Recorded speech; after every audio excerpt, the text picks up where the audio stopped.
Ready for the start of the map. We are going to be seeing the ban phase now. This should be, I'm not sure what we're going to see here. Obviously, I do think Ground Zero, immediate torch, get that out of the way before they can lock that puppy in. It's just going to, oh, actually, okay, so we see over on the side of Ground Zero, the cap ban, which does make sense as well, right? We've been seeing that a lot against Citadel. Absolutely. They play a disgusting Captain America to such a good degree. That animation cancel, that quick, just aggressive nature, keeps your strat just alive a bit more, right? So I do like that. I will be surprised if we don't see the torch ban after what happened yesterday. Citadel just get the job done immediately there with the ban. Yeah, and I'm curious if Citadel, locked that. That's weird that Ground Zero would not go for that ban. Like you said, there really is a lot of respect on Pauly, like you guys mentioned, and that definitely leaves, like you said, Tanuki open. So that's a huge, huge hole right now, potentially for Ground Zero, unless more bans come through. Yeah, I think there's an argument to say Pauly is likely, if not right with Crimzo, the best cap in the game. And like they play cap in another. Maybe too, yeah, true. Ganbei as well. Yeah. They are insane at stalling and forcing insane plays. So got to get rid of that. And there's that torch ban. Yeah, there it is. There's the Tanuki respect. You love to see it, as well as Loki going down. So they're trying to slow down this team and what they do well. So far, I like that we don't have 24 seconds of immortality on either side, boys. We're going to cut that out of the picture. And we've been seeing this a bit more now, the Jean Grey bans. Why is that? For those that don't know too much Jean Grey Phoenix, talk to me a little bit about that combo and what she can bring. Yeah, so Phoenix now, obviously, when you use that ultimate, when you use that Endsong Inferno, it'll clear all shields and, objects, right? So you think of Loki crystals and clones even off the face of the map. So it really works well with something like Magneto, who can dunk an ultimate on top of them with no protection left. Well, we close things up. We got Wolverine saved. Magneto, boys, it's been fun. Have fun with the cast. Good luck. And let's go Citadel Ground Zero. Alrighty. Thank you, Cozy, man. It's been a pleasure to have you on the desk. Obviously, saw you on stage earlier on. Beautiful man Cozy is. I mean, every night I dream of Cozy in a positive light, of course. Of course, naturally. Yes, naturally. I mean, everybody would. I mean, he's just such a handsome guy, just like everybody else on the stage, right? We have an incredible group of players ready to go. Like you said, Phoenix getting banned, Torch getting removed as well on BRBR. And there's a lot of interesting things happening in terms of the patches, Shib, in terms of the sort of development, I guess, in terms of the meta game, as they might say, at the Marvel Rivals Ignite mid-season. The biggest one, Shib, I don't know about you, but I feel like we were seeing a ton of Venom earlier on. Yeah. Not as much anymore. Yeah, oh, so you're saying development just in here alone. Yeah, I agree with that. Yeah, the teams are learning each other and understanding how to counter big plays. A lot of teams are trying to get that one-shot combo, right, with the damage boost into Venom and find a way through that. But the teams are now separating well. They're really locking in on saving cooldowns. Yeah, and you really can't force a whole team to play around that one-shot combo 24/7. So they are finding ways to make changes as we get into the game right now, folks. Citadel versus Ground Zero. Let's get to it. And as you say that, we do see the Venom off the rip here for Zen. They are going to be running that dive composition with FMCL. Zen, Duep on the mag, and here we go. The Portal Kidnap doesn't find value. Yes, a few come through. Enzo tries to make the play, does not just yet as Ken's going to take out Maddie, and that's a nice start to the fight here for Citadel, who will be up in numbers, trying to push forward to the point. 7 seconds on. Yeah, I mean, there's so much space kind of being created by the side of Citadel, right, kind of flanking. FMCL is also ready to go on that Black Panther, but let's see what happens in this fight. Double dash through, no eliminations yet, Chip. And right now, he's back in round 2. He got one. Actually, Ken goes down during that fight. He's got the spears off, got the reset, able to take him down. Removing Ken is huge as well, because that's the guy that's sort of peeling for Alex, and now he's going to go down to FMC as well. So both backline removed immediately to the Black Panther. And we were talking about Venom earlier, obviously making his debut yet again here. Ground Zero off that play there, really finding value. FMCL with a lead like you had mentioned, and they do win that fight and get point after 15% for Citadel. We talk about getting the point first and then stalling, but if you only hold 15%, that is not what you're looking for. That's essentially like first point grab here for Ground Zero. Well, another reason why this Black Panther is going to do so well is because of the ban phase. Ground Zero getting rid of Phoenix, that removes a lot of that peel for the backline too. Phoenix known, or a very good character at dealing with Black Panther, able to stun with your E, make sure that Black Panther can't get as much value. So really smart job by Ground Zero to kind of think about the entire macro of this game. FMCL, tremble before Bass. Do we see a follow-up? Yes, down goes Ken. Look for 2, 3, as Enzo and Pokey go down. FMCL showcasing why this Panther may need to get taken out before this map. Pauly gonna find Zen and Nami onto Tanuki, but numbers still very much up here for Ground Zero. An amazing play by FMCL, man. I mean, just kind of dashing back through, ghost dashing, as Necros likes to talk about it. So that guy is incredible, FMCL, in the Australian region. There's so many good players here, and FMCL definitely debuting why, and that's why Black Panther has been so good. They're swapping to Iron Fist now. Citadel trying to look for a solution, but I really think, Shib, that Phoenix ban is prohibiting Citadel from winning any fights in the future. Great call there. You do see the switch up, like you had mentioned, to the fist. You got to play high sense gaming here when you're using something like Panther. Up we go with the end song, looking for a play together. Damage boost comes through. Bang, down goes Ken as they combo up. Another Duep finds ALX. Oh, and Tanuki goes down. FMCL is going to find Pauly, and they're still holding on with 80%. Yeah, this has been such a dominant fight. Enzo resets, jumps off the map. I mean, they want to do the the Doctor Strange portal play here. We'll see if a spawn camp comes through. The spawns are just so far away as well, Shib. 90% of the board now. The Iron Fist has to touch, but right now, I mean, Citadel just aren't finding a solution, especially the fact that Citadel in general don't really have, well, they know how to play Black Panther, right? So that's tough. Okay, 98% here. Duep Zen again, are you kidding me? They are going to find more value and make this play at 99%. The portal may not be ready yet, so I'm not sure it's been 3 minutes, and that could do it here. What an insane set of plays by Ground Zero, who are looking lights out against Citadel. Yeah, what a round one for Ground Zero. And right now, man, it's so, not surprising, but I think a team like Citadel losing to Black Panther is definitely crazy, considering Tanuki is so good on that hero on Black Panther, one of the best in the entire world. You would think to be able to deal with it, but I mean, what's going on is they don't have enough stuns, right? Yeah. We saw about that's why in general, like when we see the side of Phoenix, right? You just be able to get the stuns off. You can do whatever you want. With Citadel, they don't have anything against that. I mean, you could play the Bucky, and you look, Citadel's trying to figure out something, right? Do they want to play the Adam Warlock triple res composition? I believe the Mantis did get through, right? So we could potentially see that. But also, Black Panther doesn't do that bad against that composition. I mean, because it's kind of constantly dash back and forth. So right now, Ground Zero, at least on domination, we've seen Citadel do just as well with a similar comp with the Black Panther. Yeah, even through Karmic Revival, Panther finds a lot of value, right? Obviously, until the next patch where everybody's going to come back with a ton of overhealth there. But yeah, I mean, I do agree. I don't think, this may have been a banning phase win here for the side of Ground Zero, getting rid of that Loki too, the cap to help out. This is a pretty smart play. I love what they're doing here as they press forward. We do have the portal again from Enzo. Kind of bit them in the last map because they were unable to use that teleport back to point. Here we go with the teleport portal. Does it get a cap? It does not, but they do make a play off it still as Matty goes down. Yeah, they soul bomb, they dash in, maybe not expecting the triple res composition, and that's just going to be a cleanup, I think, now onto Ground Zero. I mean, obviously, Ultimate's out by FMCL. He's still trying to clutch it up, but you build up the ult so quick, you might as well just toss him out there, Shib. And honestly, yeah, like you said, this might be a ban phase situation that kind of happened. Also, Citadel, they were still deciding in the upcoming round what to play, right? You saw them hover over Winter Soldier, kind of figure things out. But right now for Citadel, they're thinking that they're just going to play super aggressive, play this triple res composition, and just kind of get things going with that Star-Lord. Yep, and Duep going to find Tanuki. They do have 12% on us. This is a similar story here. The reses are going to come through as Tanuki's back in the map. But remember, that we'll have some time before that comes back around. The fight starts in the tight angles. There is going to be the Eternal Bond. Press them forward all the way through the point. Nami up in the sky, waiting out time. You are invulnerable in this moment. They're going to try to burst, and down it goes. Nami not able to land that yet. That is great focus there as they proceed to hold. Eye of Agamotto goes out here for Enzo. Doesn't look like it landed. Good idea.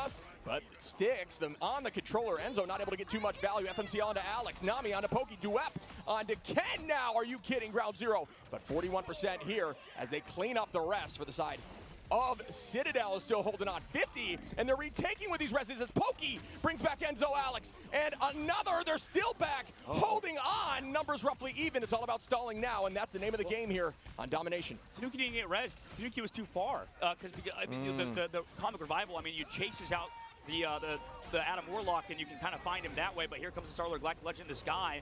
Pokey as well goes down. Same thing with Ken, man. It's just kind of flipping on its head. They're stalling it out at least for Citadel. Maybe getting a little bit more time in the bank, but 70% of the board. We'll see how they do against Ground Zero on Black Panther because, as you know, Shib, I mean, you're able to set up these dives way easier on the defensive hold.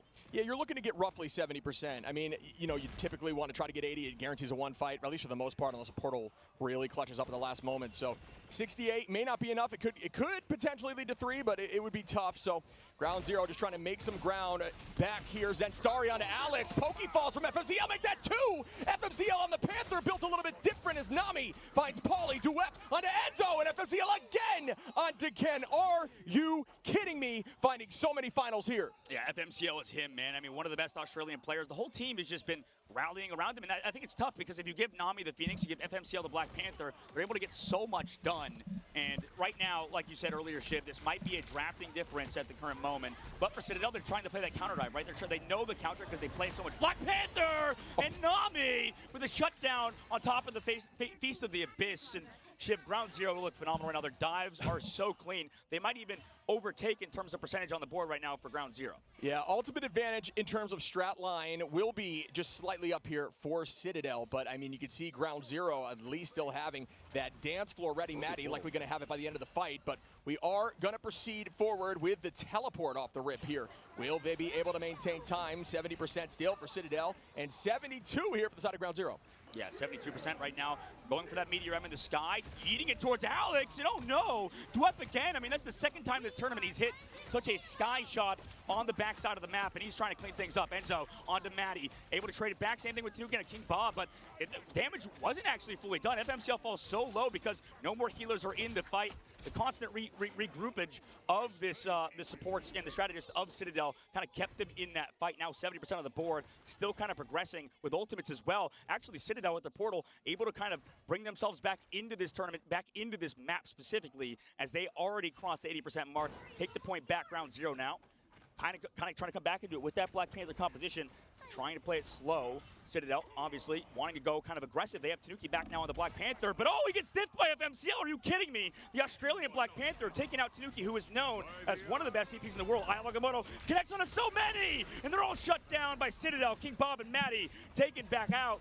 And you can maybe stall it out for a Doctor Strange portal. They didn't use it earlier on, but as overtime ticks and ultimates are up, this has to come quickly for Ground Zero.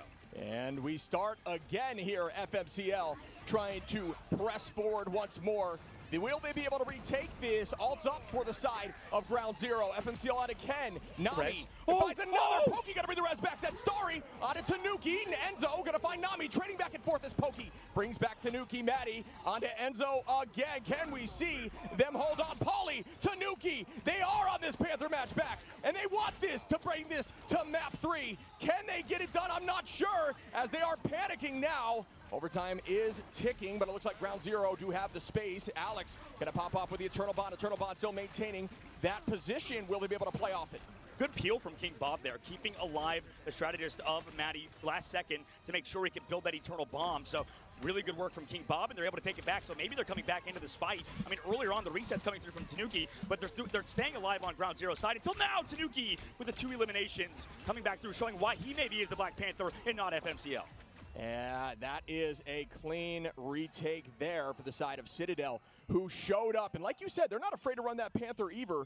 Yeah. Excuse me, Tanuki is very strong. I mean, this is a matchup. This is the matchup everybody wants. Everybody wants to see FMCL versus Tanuki on Black Panther. We know in the Stage 1 Ignite series, we saw Tanuki pop off on Black Panther. He was the first guy to play a lot of Black Panther in a professional tournament. There's a lot of really good Black Panthers in the world. You know, we know Self is one of them. Ryan Mason can play it. There's so many other players that play such a high-level Black Panther. In Australia, they also apparently have FMCL who can also do it too.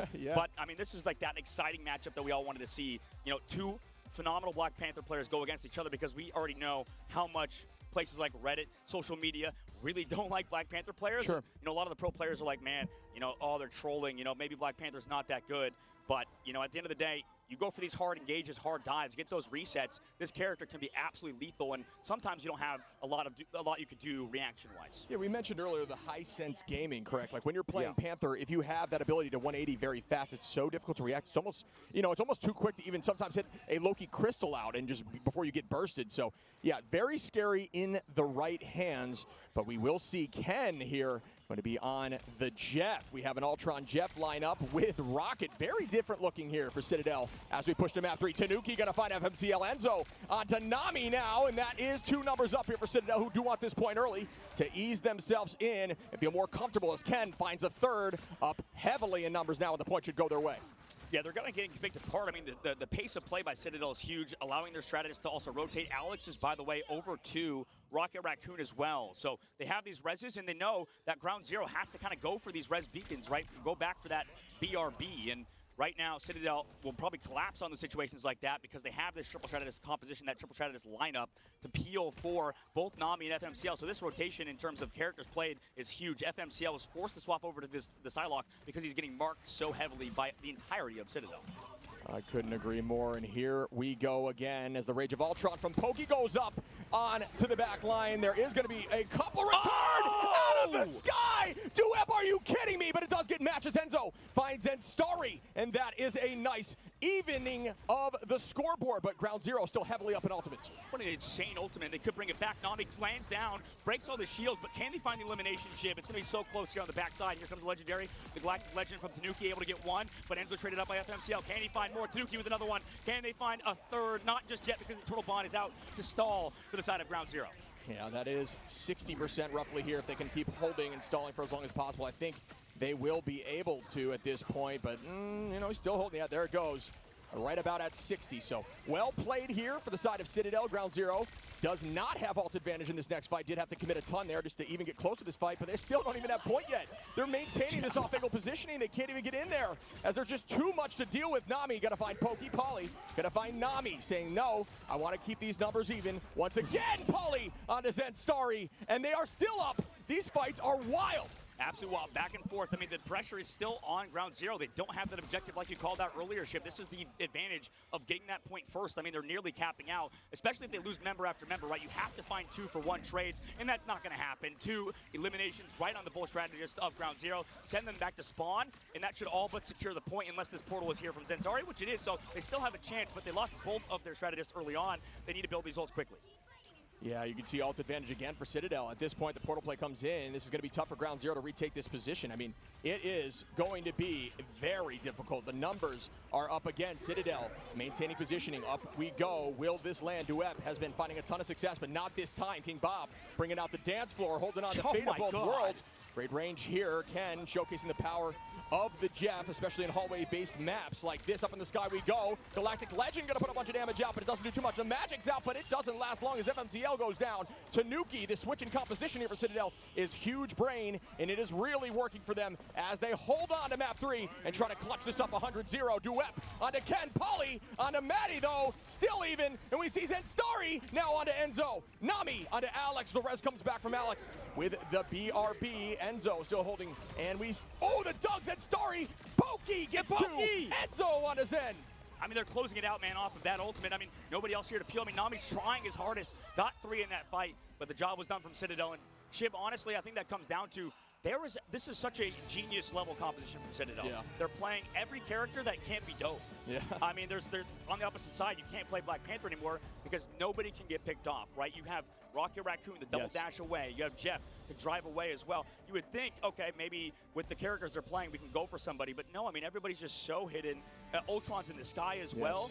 There's no diveable characters, and that really kind of enables them to pop off, right? A lot of teams, I think, are not willing to think like that, right? They're just like, okay, Luna's so strong, we got to play Luna Snow, but you can't peel on Luna Snow, or you can't live if you're being hard focused. There's not a lot of abilities to kind of live, whereas Rocket Raccoon has 2 dashes, he can climb up things, very annoying on domination. This might be the future of the meta. Citadel's ahead of the curve. I think that's a great call. I do think you need to rotate. I mean, this goes back to the conversation around having a large hero pool. That full swap, playing more defensible heroes with more movement cooldowns, getting out of up into the sky there. Pokey finding a ton of value even with the Rage of Ultron in the sky. I do think was a game-winning decision, and you need diversity in your hero pool. It's that simple. If you see something like that happening, they got dominated on map 1 in my opinion until they started making those switches around in 2, and then things started really looking more in the favor of Citadel. But I mean, map 3 was just an absolute steamroll there by Citadel. Yeah, Citadel's a scary team, man. I think this might be one of the, even though they lost earlier on in the tournament, this might be one of the best teams in the entire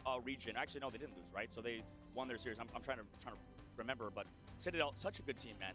Like, this team is so clean across the board. I mean, they have really good dives, but apparently today they're showing that they know how to change up and kind of adapt to a team that is good at diving. Yeah, no, they did lose initially, the very first game against Envy, and that went to game 5, but the final map, right? Like, it was as far as it possibly could have gone, and that was just, that was, like I said, for me, it was like a finals match. I was having so much fun just witnessing that. So they definitely have the potential to push this the whole way. I truly do think this team could make it to the finals through the lower side bracket. Yeah, and that's a good point. I mean, today's going to be an elimination day, right? Yeah. One of these 2 teams is going home. Crazy. $500,000 on the line, $160,000 USD for first place. So can do the math yourself, look it up, the exchange rates and stuff. But, you know, this team, I think you're right. Citadel is just so clean at the current moment. Ground Zero also, you know, it looks like they have good dives, but the adaptations just didn't come through fast enough. Sure. And Citadel, this is what we talked about, what you talked about in terms of flexibility. That's what enables them to kind of sustain long-term in these sort of back-and-forth matches, especially on domination, because it can happen so quickly. Yeah. You need to adapt between rounds,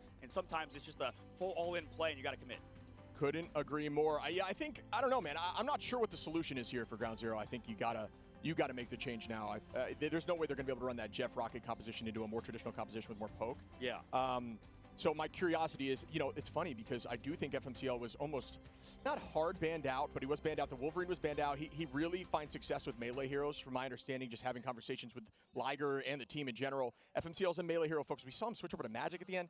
Not sure how I feel about that completely, although, believe it or not, you can actually find a lot of value with Magic, taking out flyers with combinations, as long as you can really land that dash, because it does leave them vulnerable for a full combination rotation, which takes them out. So yeah, there is potential there. I like the idea. I think it was more Ultron focused, but I just don't know if that was the switch at the end. No, I mean, I think right now I'm starting to, I'm formulating the opinion that this game, I think, you know, a lot of people over-prioritize, you know, strategist ultimates, right? Yeah. Like Luna Snow, like Invisible Woman. They're like, Sure. oh, guys, the ult is so OP, it's so strong. Yeah. You know, lasts 8 seconds, and it can be just like forever that you're in this strategist ultimates. But you can see on the opposite side for Citadel, they're taking a different approach. They're like, guys, there are other good supports that are better at living than the likes of Luna Snow, than the likes of Invisible Woman, because they're such an easy dive target.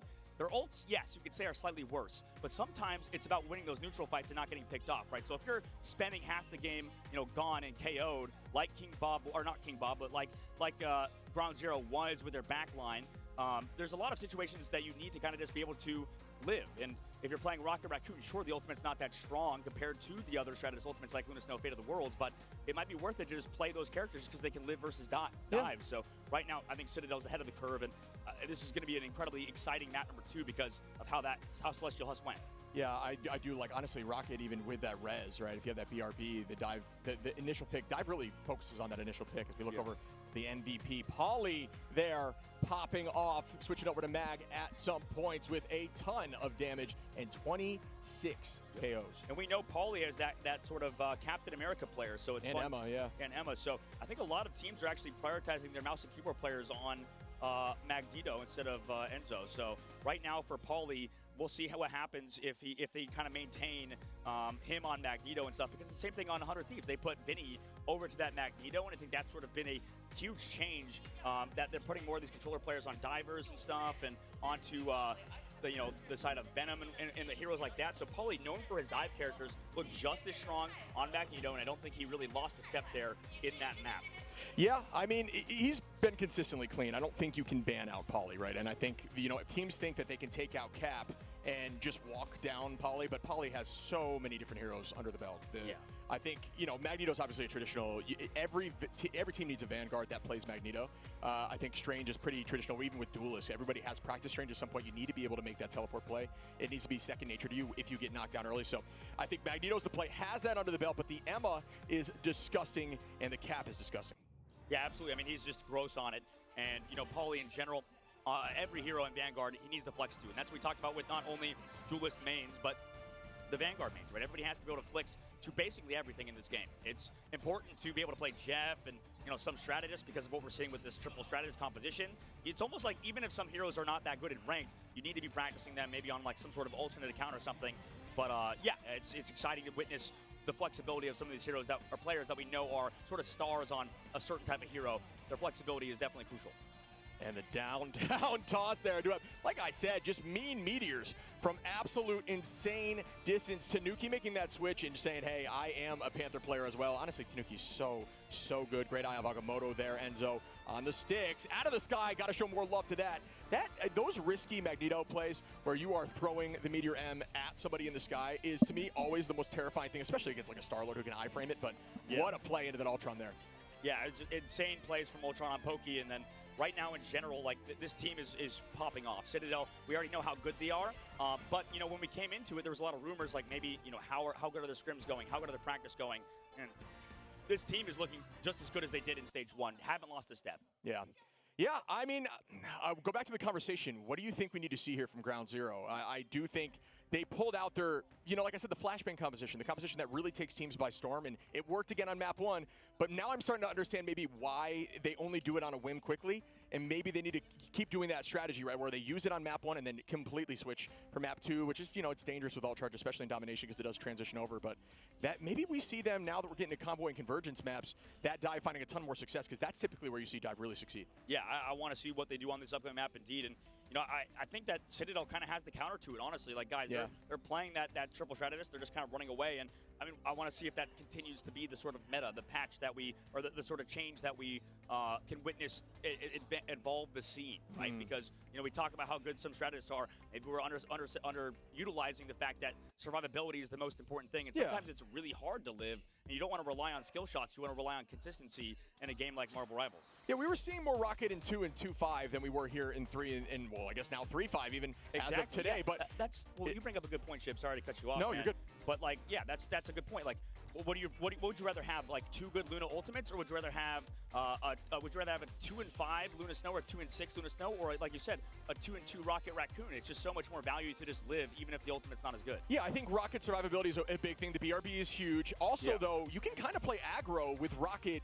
If you are a strong duelist, you'll find a lot of success with damage up close, right? It does have heavy fall off at range, and it's not hit scan, so it does have projectile speed you need to lead. But we saw Rymazing yesterday on Sentinels running the Rocket for a bit and having some success. So definitely available. I do agree with you. I think that is a good change. And the Jeff, Jeff in this tournament alone has been played far more than I thought he would. Oh yeah, Jeff's been definitely a crucial character for a lot of people, and I think it's sort of that flex slot, especially in domination, it seems, for the rotations, for living, right? Because you don't have a lot of spots you can sit. You're very obvious, I think, on a lot of domination maps on strategists. You sit in main, you try to get to a health pack, you try to keep your other support strategists alive, but when you're playing those heroes, you can just kind of run around. I mean, we've made the same points over and over again, but Ground Zero is showing so much respect to Pauly, and on the opposite side, BRBR, Citadel, making sure they don't play that Torch, because we know how good the Torch has been for Ground Zero alongside of heroes like Wolverine and Black Panther. Locking in that Luna, and they are going to get rid of the Loki, so maybe we do see, the thing is, talking about the cat ban again for Pauly, I think that them forcing to, or they need to ban Cap, the fact that this is a conversation we've had in previous tournaments even. Yeah. If you are forced to ban someone's main hero, that is so much value in the banning phase already. You're already up a few points if you were to give it a score, right, in the banning phase. So we talk about sometimes even in the past with Terra's Wolverine, you were forced to ban that, or someone's Panther like Self, as we saw in the Americas tournament. It gives your team a huge advantage, and it does allow you to make the next move in the banning phase. They're getting rid of it. I mean, Chip, they're doing exactly as you mentioned, but the Torch on the other side, Magneto, we probably can see that Phoenix ban come through for Ground Zero again, maybe on this map. It seems like they have a pretty set ban phase, and that's interesting because on certain maps, I don't know if the Loki does as strong, and I know that a team like Rad has talked about how strong Loki is, but it depends on the map. The Protect is available for Citadel. This time, maybe leaning towards Phoenix. We want to see what the side of Ground Zero do, because last time they banned out the Phoenix, Citadel obviously reacting to that, or sorry, they banned out the Phoenix on their side instead of the past one, because we know how good Nami is, and especially in front-to-back compositions, Ground Zero probably going to do pretty well with that composition. They're making sure that they swap Nami and FMCL off of their heroes. So right now, Citadel's ban phase is looking very, very strong, and I think it was solid in the last one, but I didn't think it was as good in the last one, but they proved me wrong because I think of the heroes they played, the diversity of playing triple strategists really enabled them, and they knew what to do on domination and deal with Ground Zero, who were going to play Black Panther. So really, really smart game planning from Sala, and that's kind of why you can't underestimate the draft phase all the time at the very beginning. You can't read a book by its cover. And that's the efforts of a coach, right? Like, that's why coaches do typically enable these teams to play even stronger. But I do think we're going to see FMCL on the Wolverine, but the question is, they have the answer to these melee hero dive compositions, or more brawly compositions, if you will, with their flyer run and with the rocket play, jet play, like we had mentioned. So I think we see a Wolverine from FMCL, and they choose to ban it out on the opposition to try to make this a almost hard pocket Wolverine composition, see how it's going to look as we move into the second map. Citadel up 1-0 on Ground Zero. All right, Citadel looking as good as ever, right? They were the ones to take Rad to map 5 and in that grand finals in their region in stage 1. And I think after that, I mean, they just kind of proved today that they're back, right? We like we said, there was rumors that Citadel wasn't doing that good in practice 2 weeks ago, right? But that was 2 weeks ago, right? How good are they doing recently?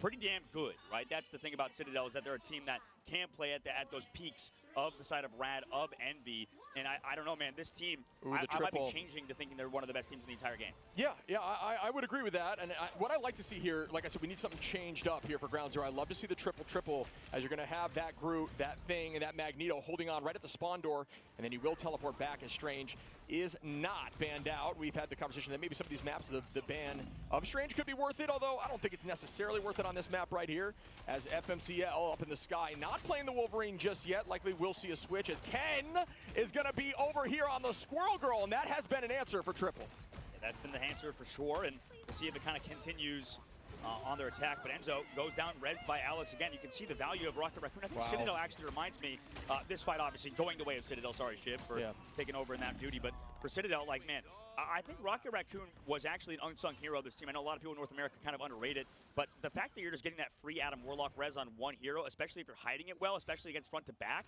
it just makes so much sense because nobody's been able to hunt that BRB. You're going to have that resurrect, basically 7 versus 6, and I think this is what we talked about. It's so good. Yeah, so the crazy thing that we're seeing here, and I don't know if y'all have noticed this, Citadel actually only has one strategist right now, only running the Rocket to battle back this composition. That is that meta-defining change that you do not know about until you see a tournament like this. Running the Rocket only has been wild and putting raw damage out as you see them come back, though, Ground Zero. That is the only downside to only having one strategist, is when you come back with ultimates, not much you can do. Polly is holding onto that ultimate. Tanuki will be there shortly, Ken as well. Then you look over at Ground Zero, which will have not much besides King Bob and Nami for the Eye of Agamotto. That'll likely be towards the end of this fight. So, you know, I think we will see a change. Yes, we do hear from Citadel Gaming, who are going to go back to having two strategists with the Luna and the Cloak. Still making big plays. Zen Starry putting those walls out, and they're doing a good job holding. I'm surprised that they are making this change. Yeah, right now they're playing so well in this main side, right? 2 minutes on the clock, Citadel. What can they do here, right? Ground Zero, they just need to hold, right? Play for a long time, build up their ultimate setup, take a lot of fights, Shiv, and here we go. Paulie starts it off with the Sonic Seduction.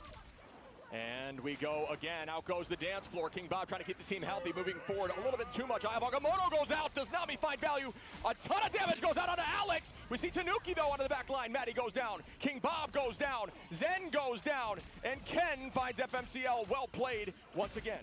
Yeah, right now, I think, Citadel in general is sort of pressing on through, right? Kind of taking over Ground Zero right now against this triple Vanguard composition. You wouldn't think that this Black Panther would get as much value compared to a Wolverine, but maybe with that damage boost, like we saw earlier, with sometimes a Wolverine with the damage boost, it can actually work out pretty well on this front lane as well for somebody like Emma Frost, who got through in the ban phase this time around. And we begin as Bucky is going to be holding. FMCL making the change. We've been seeing that if things aren't looking too good, and they go against dive. But as I say that, FMCL with a nice shot there on Tanuki, pressing forward into the Omega Hurricane. Pokey going to try to buy some space. Team's going to return back to the spawn door, as you should if you lose numbers. If you have the time, FMCL make that 2 as Pokey goes down. Up we go with the Meteor M. Bang! Brings down to virtually 20 HP, but still holding on. A ton of damage out. Again, remember, if you are playing Strange, which you don't see right now, you can actually block off that Luna Snow ultimate to deal some damage. Nami going to find Enzo, though, and again, Ground Zero doing a good job defending as Tanuki falls. And that point is, if you are thinking that you won't make the spawn door, it's worth just taking the fight and not committing ultimates and trying to get a pick, and then you have spawn door advantage, and you immediately charge. So right there, if you're slowly falling back and you still try to, you don't kite well enough, and you try to make a play and you stagger, it is a huge downside. But as I say that, great pull. Out we go here as Paulie going to pull out a few. Sonic Seduction getting very close, but not close enough to up with good patience. Tanuki on 2, make that 3 as the whip goes down. Paulie onto King Bob. Paulie onto Zen Starry, and that is 5 as only Nami is left and make that 6. Well done by Citadel to take back the momentum. This is the strength of Citadel ship. I mean, they're constantly bringing themselves back into these fights, right? Sure, you might lose one or have an extended fight, but they always end up on top. And right now for Ground Zero, sure, the time make could not be that bad, but look, the Venom's hiding in the back, ready to go for the dive. Tanuki already goes down, though, because of a pull from FMCL, so he's kind of coming online. Yeah, and here we go again. We do have the Kraken Impact ready for FMCL. We have the dance floor and Zen. This could be the combination we saw a lot in the past seasons. We're using that Strangling Prison with Kraken Impact. The whole team tries to do some damage just to try to force one to get reset, and at that point, you just pop off there with the Winter Soldier. Nami going to be at 28% now on the Star-Lord. We do have the match back by Enzo and Pokey. FMCL with a reset of Kraken. Pokey goes down. Alex, FMCL up again on to the front line, excuse me, as we try to see an escape, but it will not manage to happen. And they're just running now as Venom is hiding, hide and seek. Did you guess correctly? Not sure if that was applied, but it was a good guess. They found him. I mean, they did find him. If this dagger came through, but Venom's so hard to take out, they at least get that cooldown. Citadel, reset, and round 0, finding some sort of ground here, right? They have ultimates ready to go. The Bucky ultimate, like you mentioned, was able to get so much of that Kraken impact, getting maximum value. We'll see this upcoming fight, though, right? They need to get value to Star-Lord, maybe some of these other heroes. Pokey over the Psylocke now as well. And Pokey, an incredibly strong Psylocke. Meteor M does not charge long enough, and the shield was not broken there on Luna. Remember, folks, please deal damage to that shield on Luna so that your Magneto can actually get that pick. Out we go with the Psionic Seduction onto the back line. Matched right back by the Eternal Bond. Presses forward. Psylocke starting that dance of the butterfly. Pokey not able to do much, but does force out those cooldowns. That's why you saw those strategy assaults used. A lot of time we'll try to kite it in that moment. Bang, bang. Duet finds Alex. We see the tackle now on FMCL, but the heals are too much. Psyche lied as Paulie gets a KO. Ken gets 2-piece out of Bob, and Maddie and Tanuki is just playing patiently now, looking to try to find some more damage here on Zen. Honestly, you find a lot of the time the group does a pretty good job. Oh, Pokey, no! Goodness. Oh, you hate this shit, man. No. Off the map, Pokey dashes out. That happens so many times, Shib. Sometimes on Psylocke, you don't realize where you're going, and well, you get off the map, buddy. That sucks. Yikes, it do be like that, but we're getting into final fight territory now. Now that there's only 13 seconds, it gets to the danger zone when it comes to trying to get that portal out. You roughly want to have like 10 seconds to ensure you're safe with it. Paulie, though, finding Zen early is a good start here for the side of Citadel on this attack, holding them in the spawn door. That's going to be 2 as Tanuki cleans up Duep.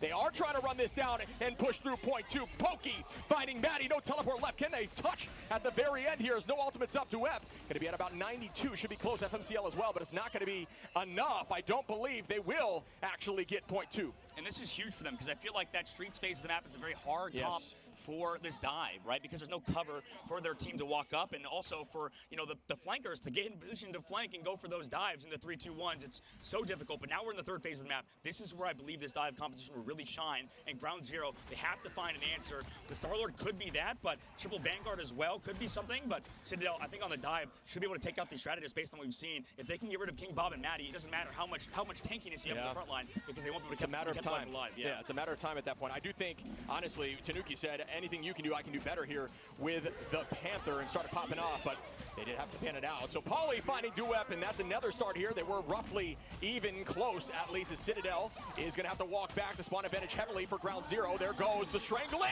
and Enzo with 2. Tanuki going to clean up as Pokey finds Zen, and that is 4 as they walk him down. Now Duep and Nami are going to have to go back to the spawn door and wait it out for the team and try to hold on as it turns this corner here. Man, I need to see ground 0 do something. I mean, Magic, is that really the pick? I mean, you maybe could find the back line of Alex and Ken, but the dive is so much heavier. Zen Starry over to the Venom. They actually want to trade back lines here, so they're actually going for their own sort of dive composition. We'll see if it pans out for them, however. I like to see the Magic if it works, right? We saw it work there for Sentinels against Triple, but not sure if we've seen it into a composition like this. You do have to play safe. Pokey, though, in the neutral once again. We talk about how Pokey does this so consistently, finding value in these picks, and then you're just down in the fight, and it goes in the favor of Citadel. So great play. Once more, Tanuki does have Bast ready to be unleashed. Paulie going to find FMCL, and Bast goes out. Make that 3 as Paulie cleans up, and they are walking now and trying to end this and get a 3-piece point cap on the first push. Paulie on his end, Starry. King Bob going to find Enzo. Paulie again, and that is the point. You know what? Citadel showing today that they can also play that dive to such an incredibly high level. And, you know, this is unfortunately the aspect, I believe, for the defense, is that once they give up that second phase on that front-to-back competition that they're playing, it's kind of over in that third phase. So they thought maybe switch to the dive competitions, maybe switch to something more mobile, and that can kind of enable you. But regardless, for the side of ground 0, they just could not keep King Bob and Maddie alive. I mean, towards the very end, we saw Maddie and King Bob not even close to ultimates, because it's been such a hard map. I mean, in the streets phase, I can understand wanting to play that, but I really think Citadel are like the kings of evolving the meta. Based on we saw map 1, I mean, that was amazing. They made sure they played heroes that were not diveable. Map number 2, they played their own dive. Ground 0 don't know how to react. They don't know how to keep Maddie and King Bob alive, and sometimes you can't, because like we saw, I mean, you're dealing with a Psylocke Emma team-up dive. You're dealing with Venom on Enzo. You're dealing with Tanuki on Black Panther. I mean, the all-in is just too much, and you can't really peel for that well, especially without the without certain heroes. I love that discussion about evolving the meta. I do think you're right. I think we're seeing more unique things. It goes to show you how many heroes can really be played at this level of play. It's all about the conditions that you're playing them in, right? Right, yeah. And one thing to call out, which I think is a fun little shout out to our controller folks that are playing on PC or other, Enzo is playing that Venom there. And then you do know as well, like you can see TTK, who plays a very strong Magneto in Strange, but having the ability to play a very quick hero with a very precise accuracy like Venom is a really cool, show here. As you look at the bottom right, you do see the sticks, Tanuki up in the sky. And now on the defense, we will see a triple run with Ultron and Rocket right back. We'll see how this pans out for Ground Zero, and I want to see if Citadel's dive, can kind of collapse on it, right? Is they have that still Enzo pressure on the Venom consistently, and also so much over health, over the skies damage rather in the verticality of the map with that with Tanuki on that Ultron. And that's a good shot there. FMCL really pulling out this Bucky to try to help shut down the Panther, but it is difficult. Great utilization of that cooldown, but no, does not work for them. As another pick from Tanuki on FMCL. Tanuki's hero pool is an ocean at this point. Hard to ban out an ocean, but they will maintain this pressure and this presence and not have to use teleport just yet to come back and take this fight. So very close to ultimate we go again. Zenstari on the attack at 76. FMCL ready with a Kraken impact. Will it be big? Oh, but King is, Tanuki falls. But King does fall as well, as the numbers are roughly evened out now. We see the Beast of the Abyss. Dueb gonna find Alex, and they are trying to press forward, make that 2 more as Enzo goes down, and Ken. So well done by Ground Zero to get on their feet and start walking with 2 minutes and 46 on the clock. Well, they have ults ready to go as well. Kent's maybe gonna swap off of that Rocket Raccoon, go over to that Cloak and Dagger. Enzo now over to the Emma, so they're changing up compositionally. We'll see how it pans out in this upcoming fight. 2 minutes and 30 seconds left. A lot of ults popped already from Ground Zero.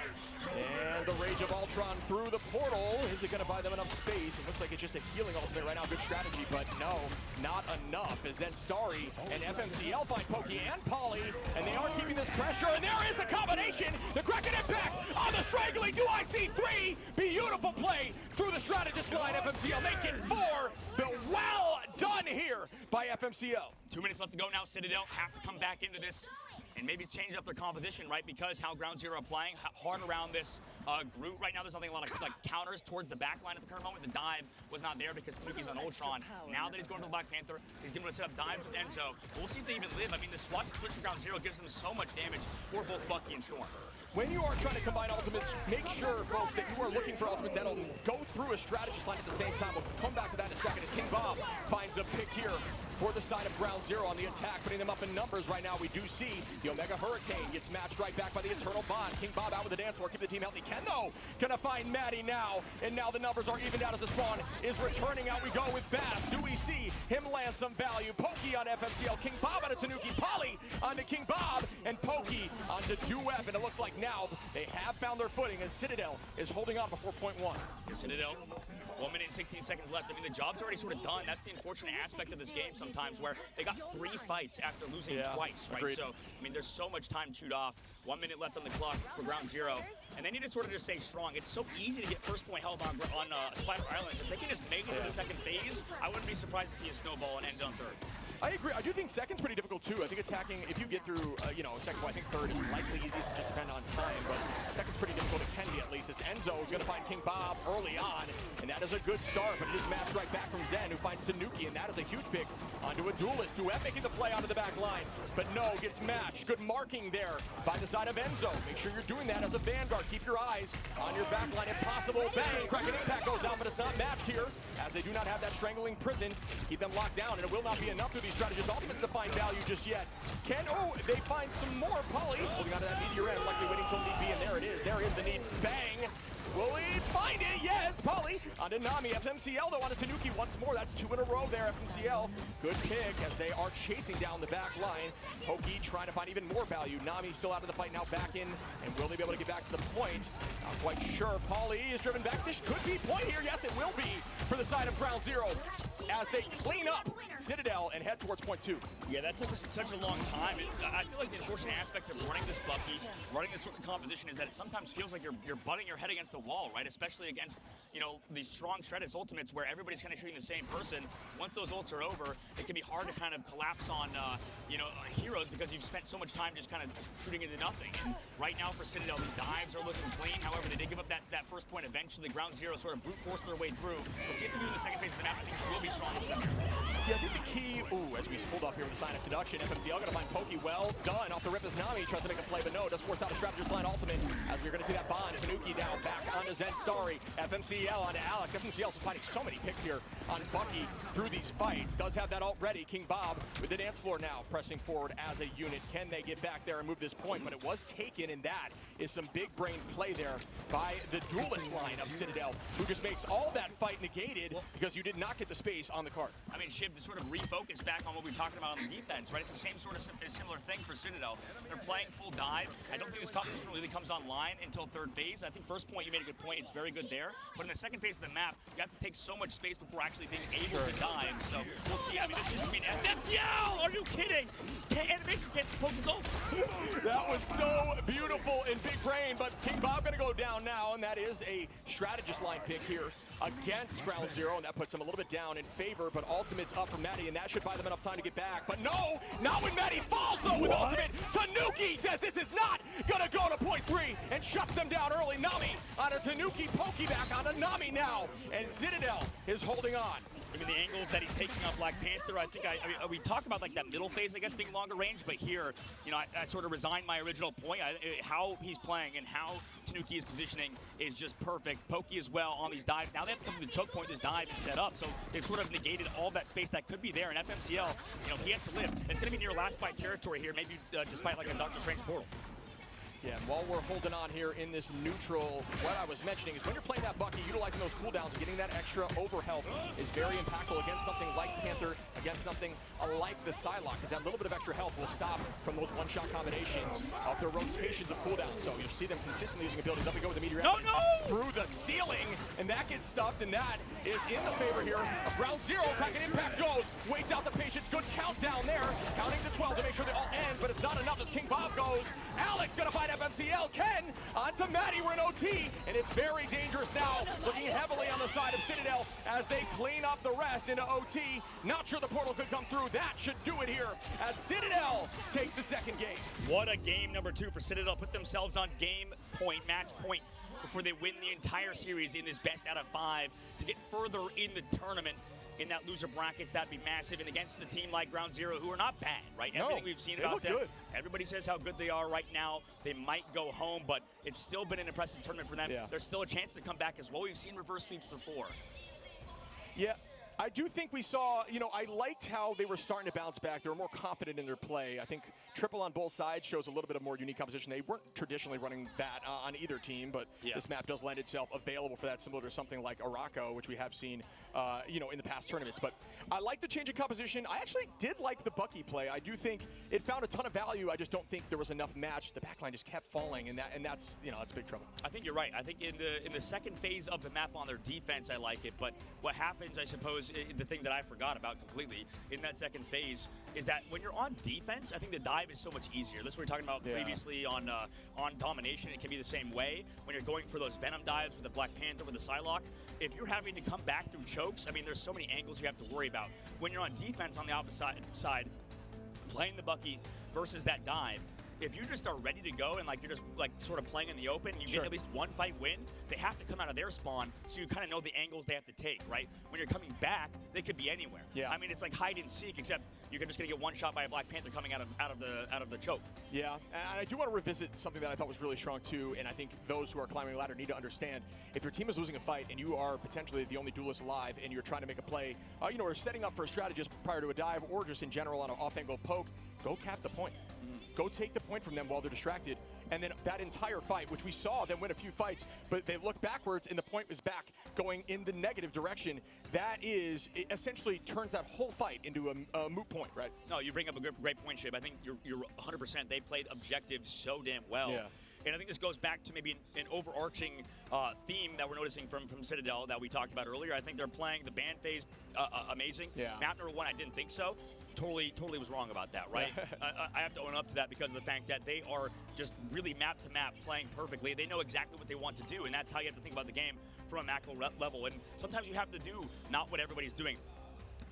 this is why I respect so much both of the European teams, and that's why, we talk about rooting for your own region, rooting for North America and stuff, and I'm excited for North America. Don't get me wrong, I think there's a lot of good teams in North America, but when I watched the Stage 1 for the Ignite series, Europe is insane. They're so good. Yeah. Both Rad and Citadel are here, and isn't that crazy that we might send one of those teams home, or we are going to have to send one of those teams home in the loser brackets later on, and we still have some more tournaments, or matches like the Chinese teams and stuff, but in terms of the overarching point from what they played on map 1, I would like to see a team like Ground Zero play that comp. I mean, I don't know how much they have played it. Yeah, it's tough to make those choices, but right now, Citadel, I think they know what to do versus dive, and are playing so well against Ground Zero when they go dive, and they can also play the dive in their own right. So right now, Citadel is just looking disgusting, and I want to see how they do versus some incredibly strong talent later on if they do beat Ground Zero. Speaking of strong talent, I mean, look at these finals in this map. I mean, this is wild. FMCL with 21, obviously showcasing Strange, but was not playing Vanguard, was on Duelist. And you see 15. Granted, you got to remember, folks, when you are on Bucky, if you use the ultimate, and it does connect with any hero, if they do fall from any source, it does go into your finals, right? So Zen with 15 on the opposition. You saw Pauly, who was up in 19. I mean, who needs the cap when you're able to play Magneto, in Emma at this kind of level? Just a very strong Vanguard.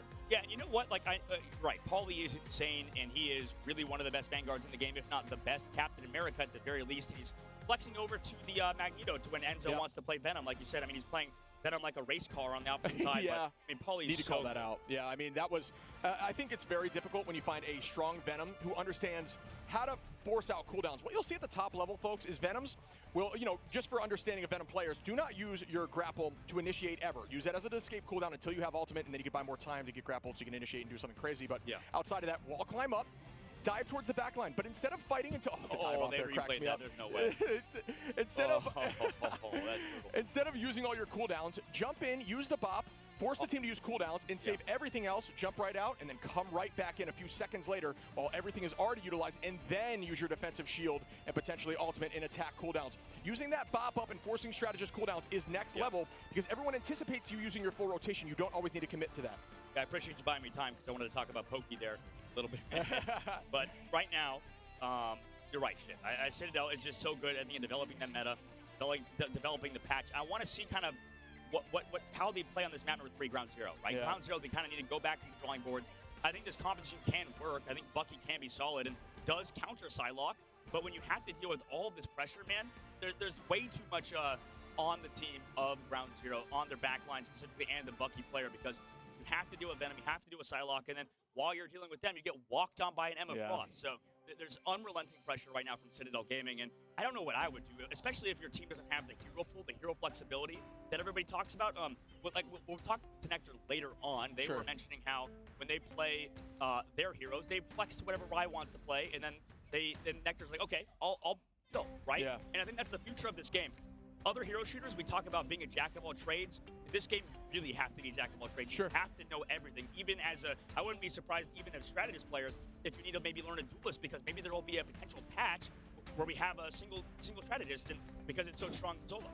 You know what? That's a great call out. I do think, honestly, a lot of the time, too, if you're forced to use a portal play, if you're on the strategist line, the duelists need to be able to flex over there to strategist to even those numbers if it's really going to be a sustained fight, right? So, or Vanguard, exactly. So you need to make sure that you can, be flexible. I do like your conversation about having a large hero pool, but I also think you can more so have a more focused duelist and then a more flex duelist, as long as that focus duelist has, 3 or 4, because if they're forced to ban all 3 or 4 of those, the rest of your team is free to run. Yeah, 100%. I think, maybe macro, think about the long term of this game, I suppose. The pro player is probably thinking about it like this. Like, we need to be able to flex to everything. Sure. And when you're really good at a hero, right? You want to maybe get a little bit better, you want to improve better, but I suppose you got to think about it like percentages, right? Okay. When you're like mastery percentage, right? Say you're at like a 95% Black Panther player. Say you're really good at Black Panther, and to crank out another 1% to get to 96% mastery on Black Panther, that might take you weeks. That might take you months to reach that level of knowledge where, maybe say you compare yourself to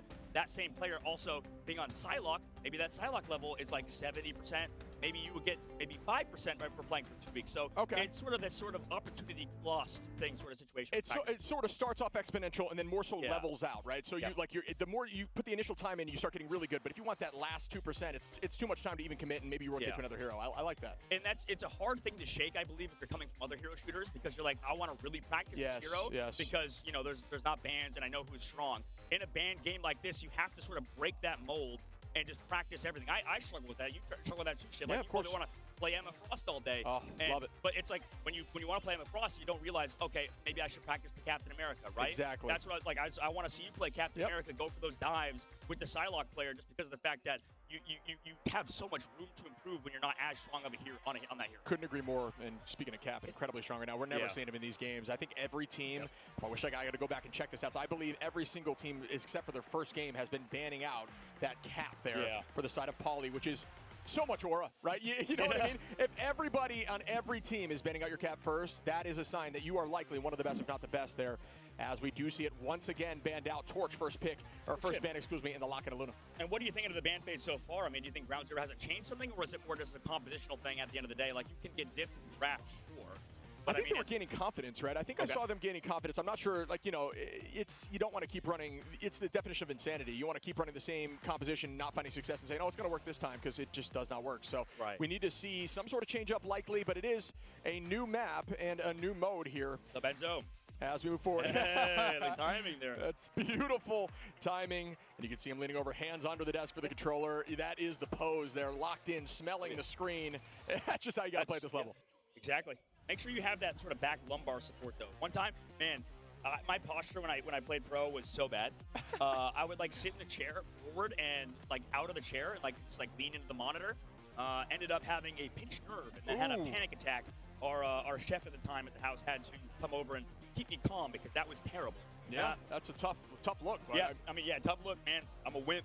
No, it's not like that. I'm just saying gaming injuries, you know what I mean? It is real. They can happen, right? Like, that is a brutal situation because you really have no other option but to constantly be in that position. But we do see the lock-in here of Phoenix. Yeah, you mentioned that. I do think the Phoenix Ox is a very smart play, getting rid of that Panther on both sides. Wait, then why are they getting rid of the BP if they want the Phoenix?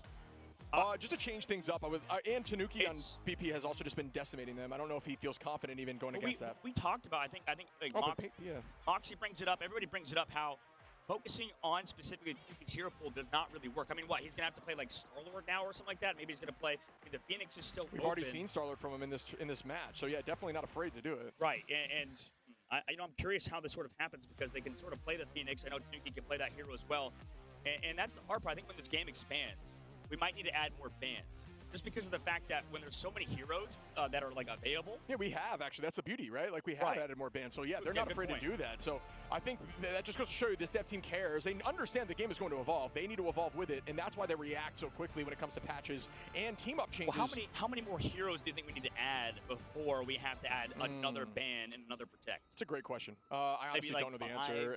5, 6. And then I saw a Reddit post the other day, which, by the way, love Reddit. I use it every single day. So shout out the Marvel Rivals competitive subreddit. Make sure to check it out. I know we're going to the game ship. We're going to Clintar. This is a 2-0 right now for Citadel. Portal play. But I saw, man, people were complaining about how all these supports are getting banned. They're like, all supports are banned. Pretty sure the team that banned all supports lost. So all strategists lost. So it's not like that's a big deal. People just like complaining for the sake of complaining. And Reddit, place to do that. Yes, as we see the portal off the rip, more traditional strategy. This was very common in early seasons when Strange was almost always picked, so they are going to elect to make that change. You notice how he started Strange and then switched over to the Venom, used that portal, waited for his team to go through, and then came in an off angle. Pokey now on attack on a fight too as FMCL goes down, and that play works beautifully. Eyes in two different directions, very difficult to track, especially when Venom is hard to take out. Enzo onto King Bob, Pauly now on Anami and Tanuki. That is a very quick attack, as they will be forced to potentially portal back, and I don't even think they have time.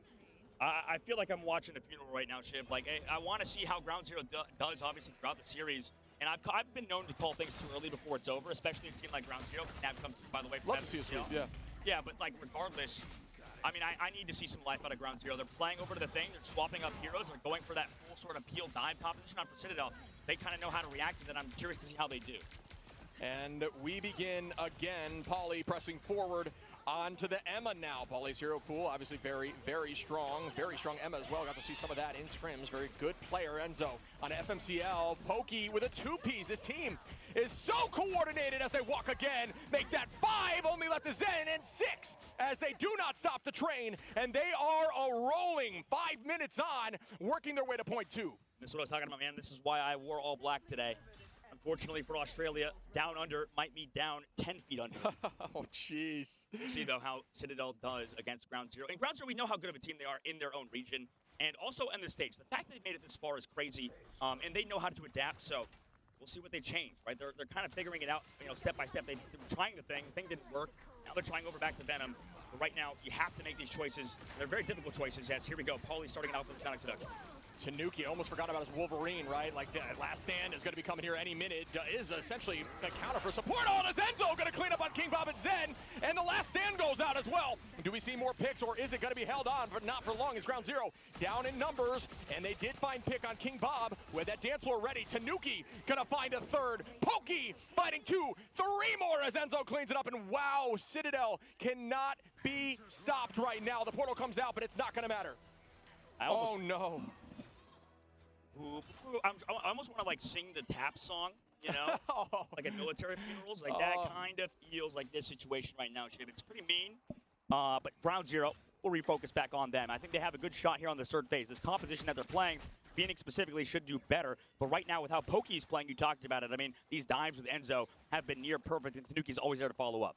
Yeah, this team is still holding on to even ultimate from downtown. Tanuki on Anami.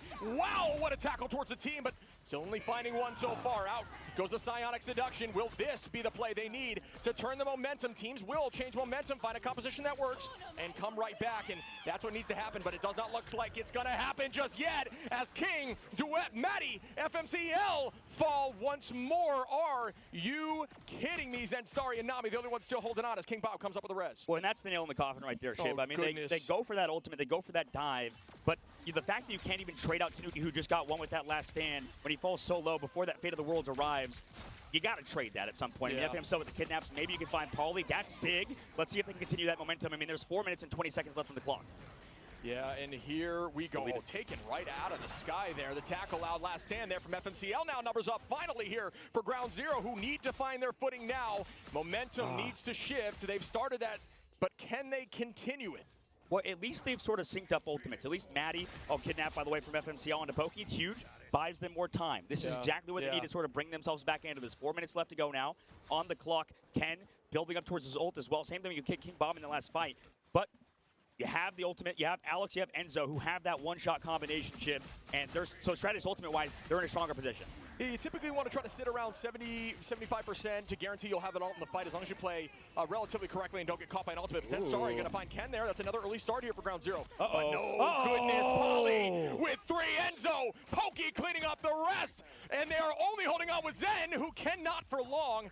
3 minutes and 20 seconds as they press this through. I do not know if they can touch. It may not come through. They're trying to hold. They do.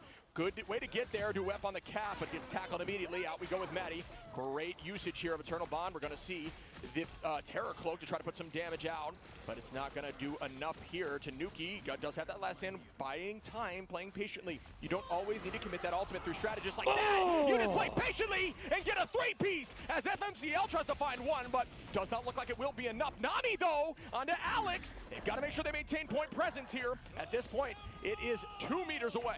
Yeah, I mean, they're coming back into it. They got enough time to build ultimates. Duep dancing around this objective, gets saved by King Bob. I mean, they're going to still onto it. Also, ultimates-wise, Citadel doesn't have a lot to close this out. 2 minutes and 30 seconds left. They portal back in as well. Right now, Ground Zero actually put themselves in a decent spot if they don't get picked off early by Pokey or somebody else on Citadel. And Pauly has another. Oh, Alex just clapping Duep down to 2.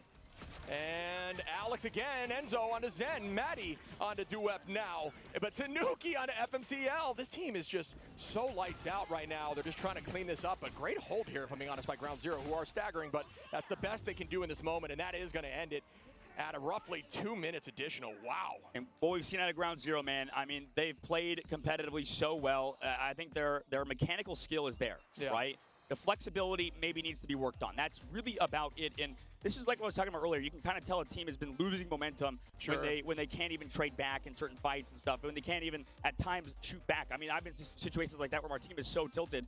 We go after, Gator, the coach of Envy. He was a big proponent of when we were losing a practice and stuff, you lose 2-3 maps, you lose on stage.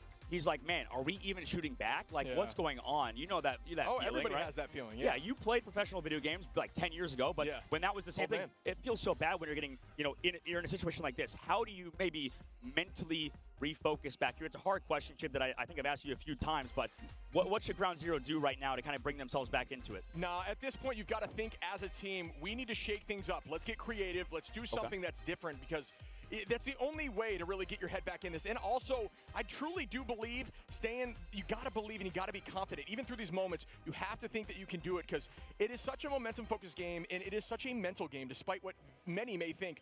Positivity, thinking that you have it, and being confident is the only way to win. You are never going to win on your heels, and they looked so on their heels there. Yeah, absolutely.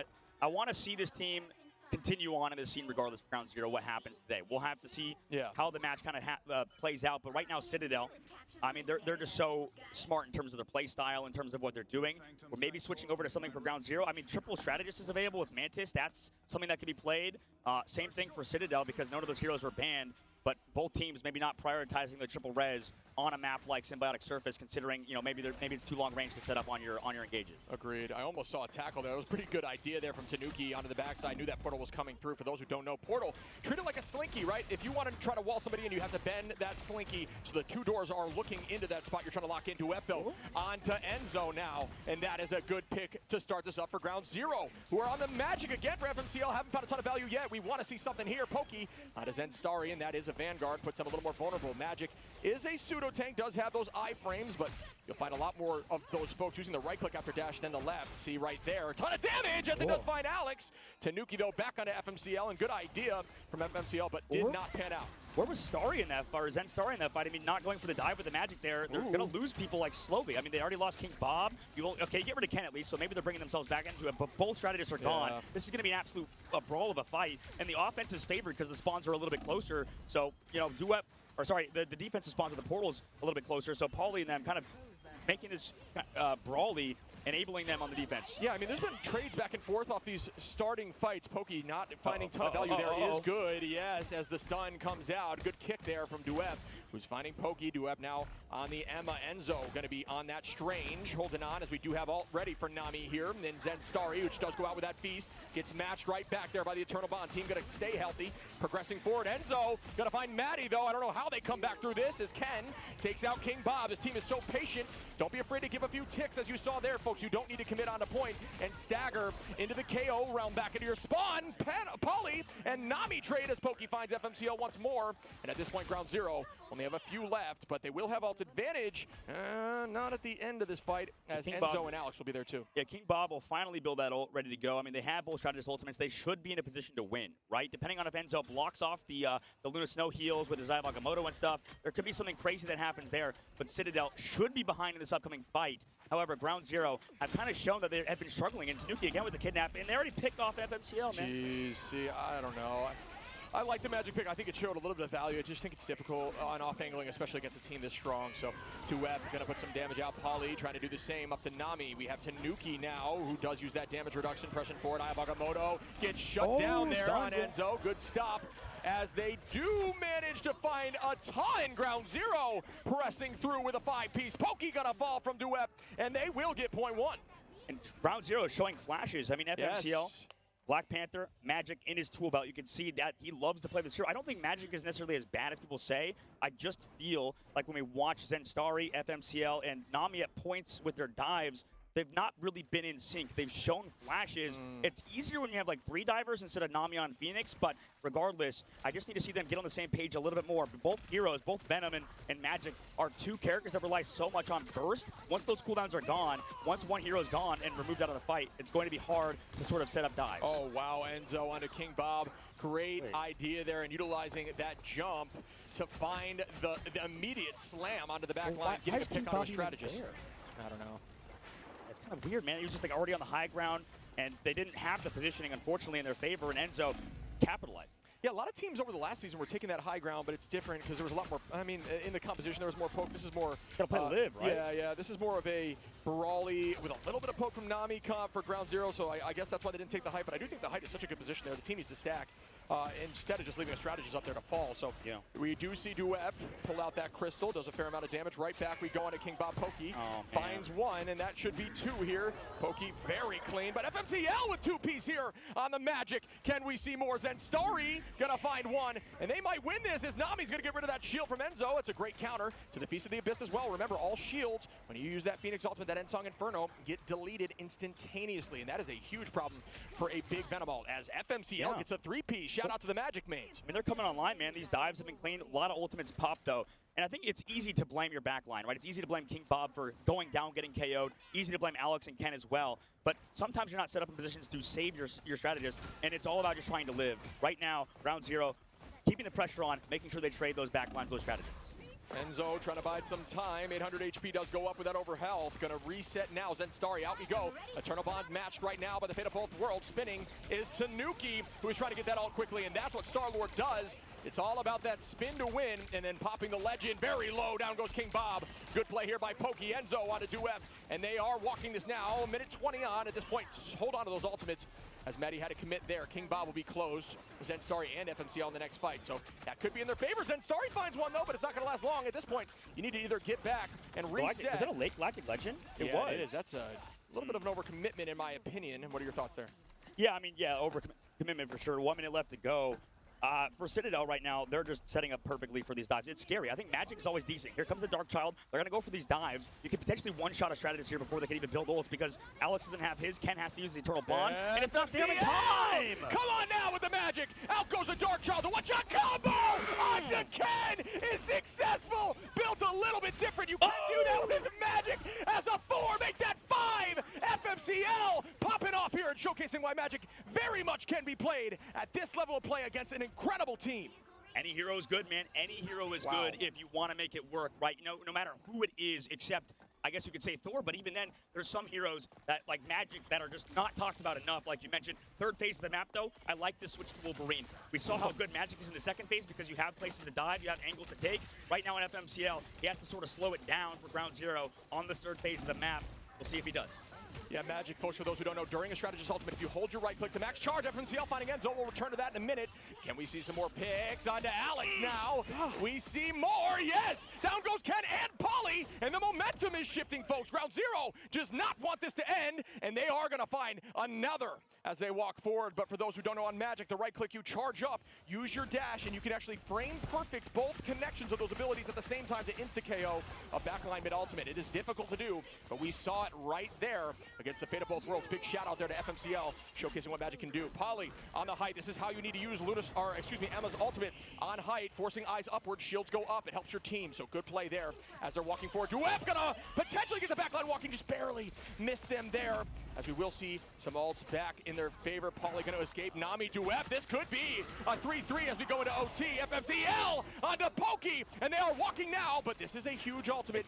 Off point. Yeah, I think just to stay on at this point, they are. Okay, wait, they're coming back. Yeah, Tanuki with 2 onto both strategists. They've got to play patient and slow here and just wait it out, get those strats back, and they are. Alex now is going to have that ultimate. 30 seconds on the clock. This retake by Citadel would be wild. Alex onto Nami, Pokey onto FMCL, and that is a great patient play, even through the strategist line fall. Chip, you always talk about a Feast of Abyss, by the way. If they're trying to get elimination, probably going to get picked off here, unless he can run away quickly, slow down. He's out of there. But Chip, you always talk about how these fights, you know, you clutch up as long as you have Wolverine, who is sort of a pseudo tank, and right now last fight territory for round zero. Yeah, I think Wolverine does a great job of that, and also just the strength of that ultimate, that last stand, just to pull off straps. Tanuki onto Zenstari. Citadel looking very good back into their own form. 2 minutes on their side on the push. It's 0 on the clock now. It's all about maintaining position. These picks now in these next few moments are crucial. Duep onto Alex, and that's a strategist here for ground zero. Duep finds a 2-piece. Do I see more onto Tanuki now? But Pokey, FMCL, they got to stay stacked on that. They are holding. Can they push this forward? It looks like they will. Enzo is going to maintain, but not for long, as it looks like ground zero will push this to point 3. Call an ambulance, but not for ground zero. At the moment, Citadel are coming back, or sorry, rather, ground zero are coming back. That's exactly what you need to see out of this team right now, some sort of life. I mean, the last 2 maps did not look good. maybe the first round did, like you saw on the first map, but now coming back into it, ground zero, really regained that momentum, showed that they can get it done, and Citadel, you know, I can't count ground zero too early, I suppose. You know, at the end of the day, these are two professional level teams that made it to the Ignite mid-season tournament. Both are incredibly exciting to watch, and Citadel, they still have 3 minutes on the clock, right? That's going to be the tough part. I want to see how on their defense, in terms of ground zero, that's there. I want to see how they do, right? That's so much time in the clock, and we saw how hard it is to keep their backline alive. And that's the kind of trend we're seeing is that, I mean, King Bob, just how is he supposed to keep himself alive? It's been so tough unless he has the peel from Nami and their Emma Frost player in Dwep, who you talked about as being so good. I think this guy is an absolute star, Dwep. Yeah, I agree with that. And just shout out quickly, you're right. I think the dive potential there when you've got Pokey going in heavy with Psylocke, and then you also have something like the dive from Enzo, right? Yeah. It's a strategist's worst nightmare. It is terrifying, and you hope you can do patty cake enough to stay up. Exactly. It's so impossible, I think, for strategists in this game. It's so hard. That's why we recommend on here on the broadcast desk, don't be too hard on your strategists because you never know what they're going through. Sometimes, especially at this level of play, right? Yeah, like, this is where it changes. Exactly. Sometimes you have Tanuki, Enzo, and Pokey diving. It's like, what do you do? Yeah, the best of the best. So as we do move forward again, Zenstari going to take this off angle. It looks like ground zero not electing to do that portal play. Citadel might choose to do so as they will have enough time to portal back with it if they use it instantaneously off the rip. Remember, it's a 3-minute cooldown, but it is a little tricky to find some time with 8 seconds on. If they can get that portal through, it'd be perfect. But here we go. Tanuki now holding on to this angle. Good LOS break. I talk about natural cover, playing around a barrier that cannot be broken. And we find a pick from FMCL on a poly, and that is the front line. That is massive for ground zero. Can they make a play off that? Will they ride this momentum from their push? It looks like they are. And Enzo goes down. Zenstari in the Venom v Venom finds some value. Nami trying to make a chase happen, holding on to that stun coming very shortly. That'll find a ton of value in that short alleyway, but good positioning here by Pokey. Teleports coming in right now from Polly off of that left angle. Remember, when you come through this map, you go left. It's actually a little bit quicker. Just remind your team that. King Bob finding Tanuki, though, and at this point, it is a stagger fest. They got to play around the other side of the portal. Good utilization there of using a portal as a wall so you can try to get to your healers as you're back on your strategist. They are teleporting forward with the Eternal Bond, teleport back, or the last stand back right now. Close. Nami coming in with a, Ensong onto Alex. FMTL with a 2-piece, and they are going to get point 1. Well, this all sort of culminated when Enzo was peeking around the corner to try to get some healing. He thought he was safe. He was in the dagger storm at that sort of choke, and he didn't expect that much damage to come through. It was so much pressure from ground zero because he got picked. I mean, he's trying to farm strategist ultimates. And Pokey, he could get staggered here. Oh, no. So my close. God. Dagger storm saving him in the backside. And, man, ground zero, they are coming back. They might actually win this map. Yeah, I mean, now the game on defense, which we'll talk about shortly, is just trying to get those ults and wait until they push through first point and just fully commit it there in that hallway if you need to, if you're losing the first point. So there is a pick there from Alex, and that is nice on FMCL's and Starry right back onto Alex, though. That strategist onto Maddie. Dwep gets 2. Tanuki falls. Enzo is going to find some value, and it looks like a 3v2 as ground zero is up in numbers. Oh, make that another as Enzo falls. Pokey on a King Bob. Are you kidding me? How is this still happening? Ground zero wants to push this. Oh, no. No support. No strategists here. That's why. Wait. But they oh my, they peeled it off. I don't know if that's worth. Maybe not, but they're low. They know that. The strategists have to walk back. They can maybe come through. Here comes the last huge. Tanuki with the 2-piece. He's on with the free. Still managed to make the touch. Tanuki makes that 4. Can they keep it up? Coming. Ton of damage. Yes, very close here. King Bob with the dance floor is out now, keeping the team healthy. Can they get back to point? Portal will come through from Nami. They are still pressuring as Enzo finds Maddie and King Bob, and that should do it here. But that is an insane push as the portal flies through, and they are going to fall one by one. Walking now with the Psionic Seduction. When you're in diamond form, it does not happen. Dwep goes down, and that should be it. Zenstari not going to last long, but what a push with 0 seconds on their first push. I mean, hats off to them. That was an incredible push. And I think when we talk about how that happened, the Sonic Seductions from Emma Frost, you've seen it. Both times, first point, Dwep had a huge Sonic Seduction. Opened it up for them. That's how they got picks earlier on. And later on in the Street Space, same thing. It's because, Shiv, like you're noticing, I bet, I mean, it's just no shields. There's no shields besides the Emma Frost because both of the off-tanks are playing Venom. Can walk on through. I mean, how good does that feel on Emma Frost to just be able to walk past everybody and just connect onto 4 players? And that's why Emma feels good in the meta, especially as we're seeing developments onto Groot and Thing. You do have that ability to make far more aggressive plays. Yeah. Doesn't require you to take those height-off angles. Instead, you can just walk right down the center line. I mean, you know what needs to happen here? If I'm on the side of ground zero, you need, as a team, to build ultimates together in these next few fights. Do not lose this fight instantly. Play very patiently. build alts, and then all you have to do is 6-stack alt one time, win the fight, and the game is over. That is how you need to play this, and the only way they can falter is if they try to make big plays to separately with those ultimates. You make a fantastic point, right? Don't make mistakes is what you're saying. And right now, Ground Zero are not making mistakes, so I think they can probably do it. For Citadel, though, I mean, they're a veteran team at this point, right? They have so much experience. There's a few rookies on this team, obviously younger, newer players. A lot of them are with their family because they're still not 18 yet, right? Nuki's parents coming here as well. And Citadel, let's see how they adapt on the main stage. Can they close it out? This will really prove a ton for their fans if they can close it out 3-0. Yeah. Yeah, I could not agree more. As we do progress forward, the portal play is out. Same play here on the high side in the back, very safe. Whole team is up here to match. They knew it was coming, and that might be a good look for them, but we do have the Wolverine setting up and trying to find some sort of dash back, pulling back towards the team, find that early pick. Polly just going to start that charge. Good play here. I see Tanuki's idea coming from the backside, finds one, and that could be huge. Will the pick come through? We'll find out shortly. Looks like they are healed up. Now Enzo standing on the point, very low for the side of Zenstari, who escapes back towards the team. It does not matter if you give up a few ticks right now. It's all about getting all charged. Tanuki, though, on to Duep, and that is going to be a pick. Nami, though, finds Enzo, trading both of the front lines on either side. Numbers evened out. Alt advantage actually on the side of Ground Zero with numbers now, as Tanuki's at 71% for that last stand. Pokey finds Nami, and will this keep happening here? Can Citadel get this early? Yeah, I mean, he's getting Maddie now. I mean, they're closing it out on this objective. Portal's coming, right? Or at least no, Zenstari had to walk back. He's still up. Wait, did he screw up his portal or something? Or because he went down and he tried to portal, right? Surely. I don't believe he went down. Okay, there was a portal earlier on, maybe. Okay. Yeah. Regardless, the trade was so worth it. Duep going down on Emma Frost is so much more important than Venom going down. Venom just is there to create space. The Emma Frost is there to do a ton of damage. Unfortunately, that was not a great hold there by Ground Zero. We talk about just trying to get that all charge and playing passively, but the picks, everyone got separated. They got distracted there by the Venom, which is exactly what Venom wants, and they fell into that trap. It's all about playing patient and then committing now, but the problem is there was not a lot of commitment on the side of Citadel there, so they are going to match it right back, and Citadel can very well end this right now. They are built different in these moments. They show up at crunch time. Can they do it once more? The tackle goes out, shutting down Maddie a bit there. Alex going to use that ultimate. We see Nami up in the sky. Will it come through and get value? Out we go, bang, get rid of those shields. FMCL on a Poly. Can they keep this presence up? They're up in numbers. Alter out like crazy here for the side of Citadel. King Bob still has a Duep with the Psionic now. It's matched right back. Duep with a few walking. Will they be able to collapse? Looking back towards the Wolverine, who falls. Can they end this now?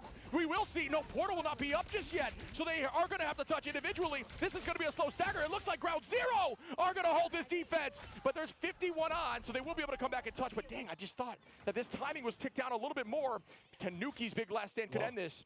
And you know, Pokey is a rat. This guy is the rattiest player in the entire world. I mean, this guy's perfect at finding strategists when they're least expected. Can he do it again? They find him. They find Pokey, send him back away, removing his cooldowns. Yeah. He's going to have only one dash for this upcoming fight. Yeah, and that's the advantage of all this time, right? They played patiently. They saved Tanuki's. Enzo's close. Polly's close. The whole team is going to have this if this is really a fight. Unless FMCL and Nami find Polly early. And that is a problem, as Polly did have that Psionic. And the last stand does not go out. Tanuki still finds a tackle on a King Bob. Nami going to find Pokey. Alex going to clean up King Bob there. Tanuki trying to run back. It's on last stand right back. Down goes Tanuki. FMCL 6 seconds on. The staggering begins. Duep onto Ken. Here comes the portal now as 3 minutes is enough time. They're going to jump in. They do get the touch here. Down goes Enzo. Alex too. This could be a tough look here by Citadel, who just kind of fell apart on the defense, but looked really good on attack. Duep is going to find Tanuki now. It's a stagger fest hold now. The freeze is out for Zenstari. Waiting this out, looking for cooldowns. Bang, that is going to land onto Ken.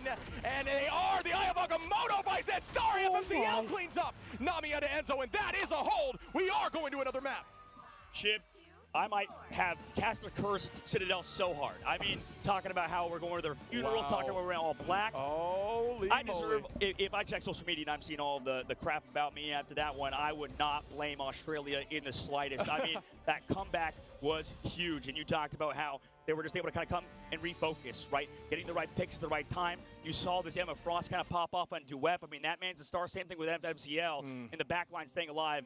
I mean, right now, I don't know, do you think Citadel, because they're so young, because a lot of their players, I mean, they have a few champions on their roster, but some are still sort of learning. We saw towards the very end, Pauly, unfortunately, going down, and that was sort of the catalyst to them losing.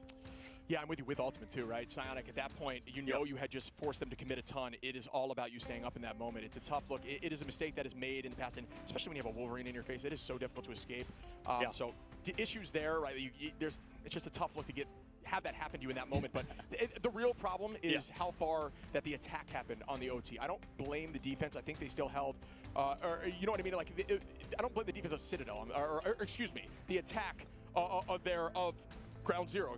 Ground Zero on their first attack, right? Yeah, because in that point, like, you just can't allow that with 1 minute on the clock to go almost all the way to point 2. Like, that is the real issue there.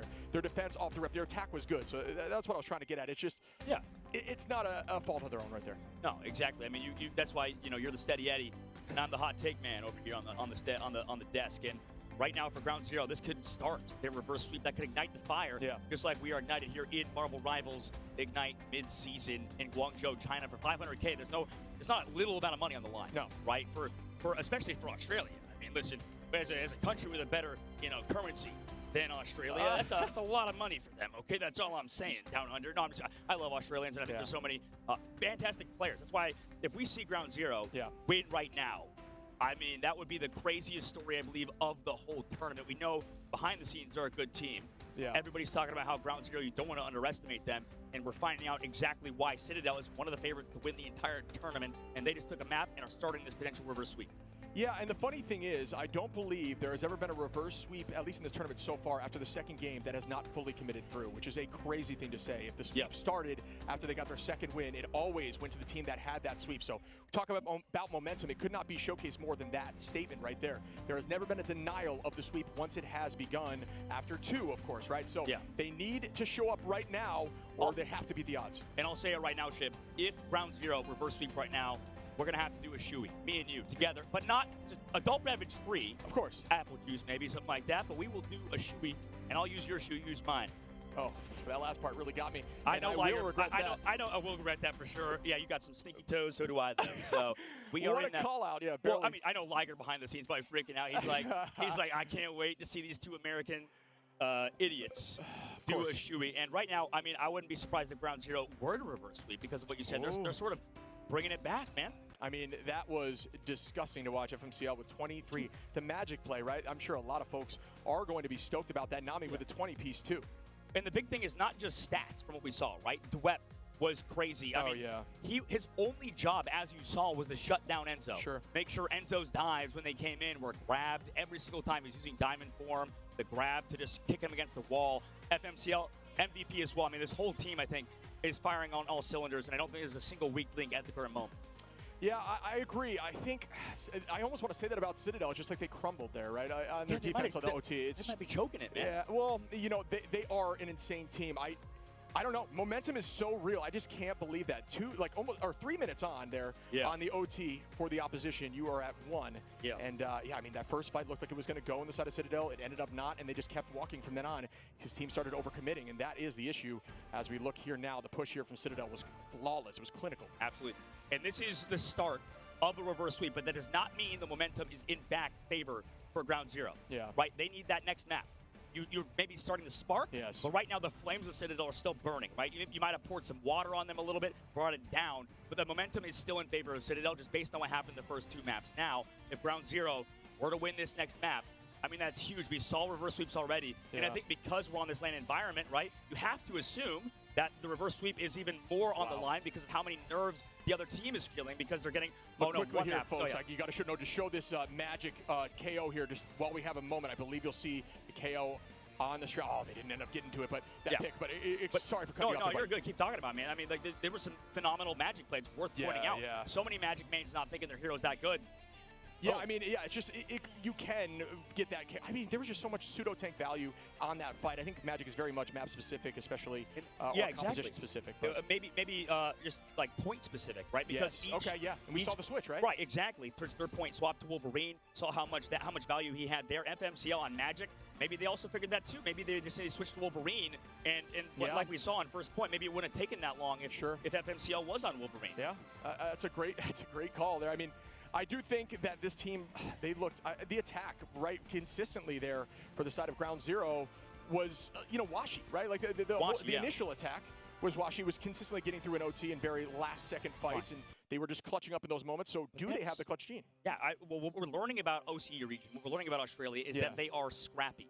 They will not go down without a fight, and I think every Australian in the world knows that they have a very similar mentality, I bet, right? Just behind the scenes, you know, underrated in any sport you kind of play, except maybe rugby and, like, cricket or something like that. Coming over to this game, they are underrated, right? A lot of people are like, okay, OCE is the easy region. We go to OCE, we get free wins, we can qualify for Ignite mid-season. Yeah. Oh, man. I mean, one team, and this team might beat one of the best European rosters, Love the number 1 seed from EMEA. They showed they can do it. They showed they can do it right. But you got to remember how strong Citadel looked. Like, they were, I mean, in every map have looked so dominant for the most part, at least up until this point, and even on the attack. So I wanna believe it. I need to see one more game from them. Yeah, one more game. Speaking about one more game, we're gonna go to another break and see you back for that one game after this break. Welcome back, everyone, as we head into our next game between Ground Zero and Citadel. What a battle so far. What a battle indeed, man. I mean, I'm excited to see this next map. I think this is what we talked about a little bit. This team's good. Ground Zero can't be underestimated at the moment. Australia and OC in general, right? They have a mixed roster, obviously, from other nationalities and stuff. Yeah. But, man, this team is still, they still have that fire, and they still want to win. And obviously on stage, I mean, hero band-wise, they're doing pretty solid, right? Yeah, I like what they're doing as well. But you know, like I said, I think everything will make more sense to me if I see this happen again. I think it was just some, I don't know, I can't decide if this was a win here for Ground Zero or if Citadel just made mistakes. That's where kind of I'm at right now, and I think, and no disrespect to Ground Zero, I think I will be convinced in this next map. I think this is a choice there by the opposition as well. Yeah, and you know what? Wolverine might be part of the discussion, right? Do you think that we see that Wolverine ban? There's a lot of really good heroes. Like, obviously, we know we want to get rid of, as we had Hell's Heaven, like you said. You know, we're going to get rid of that Captain America because of Paulie. You're going to have to get rid of Human Torch. We know those are 2 mainstay heroes. Yeah. Have to remove Loki because of how strong Loki is. But on this map, I mean, we've heard people sometimes. I mean, Loki can be good on domination and stuff, and we've seen how good he is on Hell's Heaven. But I'd be curious if they want to skip out on a strong band to maybe focus on Tanuki on Wolverine, or maybe the Black, because they have the Black Panther as well. So there's so many things you have to kind of account for at this level. Yeah, I think it's been more reactive bans for Ground Zero, you know, than anything right now. Which, like you're saying, at least it worked in that last map. I think they made some changes. They shook things up, which took them by surprise, and it ended up panning out for them. So, looking forward to how that changes, or if it changes again on map 4. Will we see a 5 and potentially either a sweep or the first ever denial of a sweep? We'll have to see in a second as Citadel, you know, is going to load in a moment, and we take a look back at their players. And like we said, there's so many young, talented players in this game, and it's a matter of how you adapt to adversity, right? We've talked about how, you know, a lot of these players are mechanically skilled, but what do you do when you play worse, right? I feel like everybody on a LAN environment in person, naturally some of them are going to play worse. Not everybody's going to play at that level that, you know, you can play on scrims, right? Because no matter how good you are, you're always going to play worse on LAN. Yeah. Right? I think that's can't be understated. But it's a matter of how much better can you play than everybody else, right? At home, in general, like I think that there's so many good players that can play online, right? If you're playing on your couch, if you're playing naked or something like that in your boxers, it can be pretty easy, right? Simple. You're so comfort. It's comfort. You're your comfort food. Your mental's more locked. Exactly. But when you're on stage, the nerves will get to you. It happens, right? Yeah. There were times I talked to a sports psychologist because we had a sports psychologist from the team I played for with Atlanta Reign, and they gave you tools, right? Some sports psychologists would tell you tools. One of the tools they gave me was you have to kind of get all of your senses, right? You get all of your senses, like your smell, your sight, because I was having problems when we played in studio, like on stage like these guys were, where I could not focus on the monitor. I would see past the monitor into the crowd because of nerves or whatever it may be. And it's hard to deal with stuff like that, but everybody has their own quarrels and problems. Even Tanuki's mom, speaking about in the game, this is a good topic to bring up, I think. Tanuki's mom was like, Tanuki's dad is worried, by the way, in the crowd at all times. This guy is freaking out, constantly walking around. He's like, like he's passionate, man. He's a passionate man. Love it. Opposite side, Tanuki's mom is passionate, but she's like stone cold killer, right? Yeah. She is incredibly insane at dealing with those emotions. Same thing with Tanuki. She said sometimes she worries about her son. From the same cloth. Yeah, she's like sometimes I worry that he doesn't show enough emotion. So I want to see how they do and react. And a lot of respect for both teams. Black Panthers. Phoenix locked again for Ground Zero, and we saw that Nami on Phoenix was the counter to Citadel's full dive. Yeah, but Citadel going to get rid of that torch, and Loki going to try to remove that Wolverine as well. We talked about Wolverine being scary. That was a smart decision by them. That's reactive as well. I think that's a good idea. And locking in the Wolverine, that is a good trade-off there. As you know, Tanuki can run a mean Wolverine, but keeping that Phoenix, that worked for them, right? Like we did see some picks there from the side of Nami, which I do think helped them in the neutrals. But, you know, is it going to be enough as we see the lock-in of Luna on both sides as well? There's a lot of respect going over to FMCL. You know what? I would not hate it, Shib, if they play this comp with the Magic again, because we already have the Wolverine gone, and it's not as good as Wolverine, for sure, but FMCL showed that he can play that. I mean, a lot of, by the way, respect going over to FMCL's hero pool. Human Torch removed, definitely plays that hero pretty solid. Black Panther removed, he plays that hero as well. Wolverine as well. 3 heroes being focused towards FMCL right now, allowing the rest of his team those opportunities to pop off. So I want to see how they do, right? Because you know that he's going deep into his hero pool bag already. Yeah, and I got to shout out the coach Sala. I do think that was a good ban. I want to get your opinion on that too. We'll see. I think it's a really hard debate, Chip. Sure. Sorry to cut you off too, man, but like the biggest debate of, you know, do you want to ban specific heroes or do you want to ban the strong heroes and maybe get a more versatile ban? It makes sense to ban specific heroes, but then you leave stuff open. So it's sort of a matter how it depends. It's team specific, right? Can some teams adapt? I think Citadel's a team that can adapt, and that's tough with hero-specific bans, like when you ban out Tanuki. It can be very team specific, and I think Ground Zero, it kind of makes sense to do this, but we'll see how they adapt on this round. And then I would say probably no, they did not do well in this draft phase in hindsight. Everything is going to matter in terms of that hindsight 2020 vision. Oh, and they are trying to cancel the portal there, and I do think that was a beautiful play, trying to find a way to shut that down. Nobody going to get caught there by the portal capture. Use that early on, and you rotate. He walked it all the way there while they were trying to find a portal kidnap on someone to find out the whole team was waiting. So very patient, but Zenstari, the very smart decision was Zenstari took off, said, I'll go get point on my own, and it's crazy how they almost got over, or they did get over half the point before anyone even got there after the initial countdown. So not a bad position to be in. Honestly, those early percentages, although you don't get the point, they do matter, especially in presence on point. Enzo going to find Maddie here, and that's a nice pick. Polly onto Nami now, and Polly with a second onto King Bob. Citadel said they took that personally, and that is going to be a team wipe, as Zenstari will fall as well. Yeah, it's tough. That was a good dive again, and this is the tough part about getting Pokey and Polly, their signature duo of that Psylocke and the Emma Frost. And Pokey with the team up obviously can go for one shots on the back line, swapping over to full peel now as FMCL is going to the Bucky. And while I do like it, I wonder how it goes for Citadel, right? And how Ground Zero sort of adapt to this. Because for Citadel, if Pokey doesn't go down, if Enzo doesn't get picked, they're in a solid spot. But there's a pick early onto FMCL from Tanuki.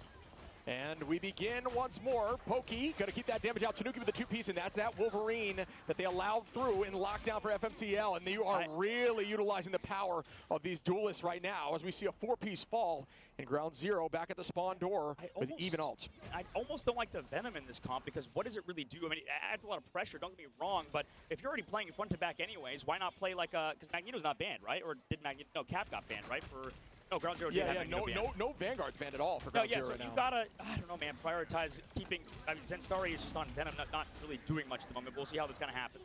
Yeah, we could see a combination here with damage boost. That might be the play here with that Feast of the Abyss. Will it find value as we do have FMCL actually back on that Bucky, which found a little bit of success on map 2, pressing forward again. The entirety of Citadel almost holding on to ultimate here. Enzo trying to commit there, did have that over health. Up we go here with Nami, just waiting. Did get caught actually by the map, so very low to the ground. Difficult to take that out when it's that low actually. May have been a strategy. Duet gonna try to stay away from the Psionic from the side of Pauly, who is pulling the entire team in. FMCL tries to collapse back, count to 12, and wait out that all, but unfortunately did not wait long enough as Tanuki gets a 3-piece, and this is a difficult look here from the side of Ground Zero. This is not it. I mean, Zenstari, maybe put him back onto a shield tank or something to help with this.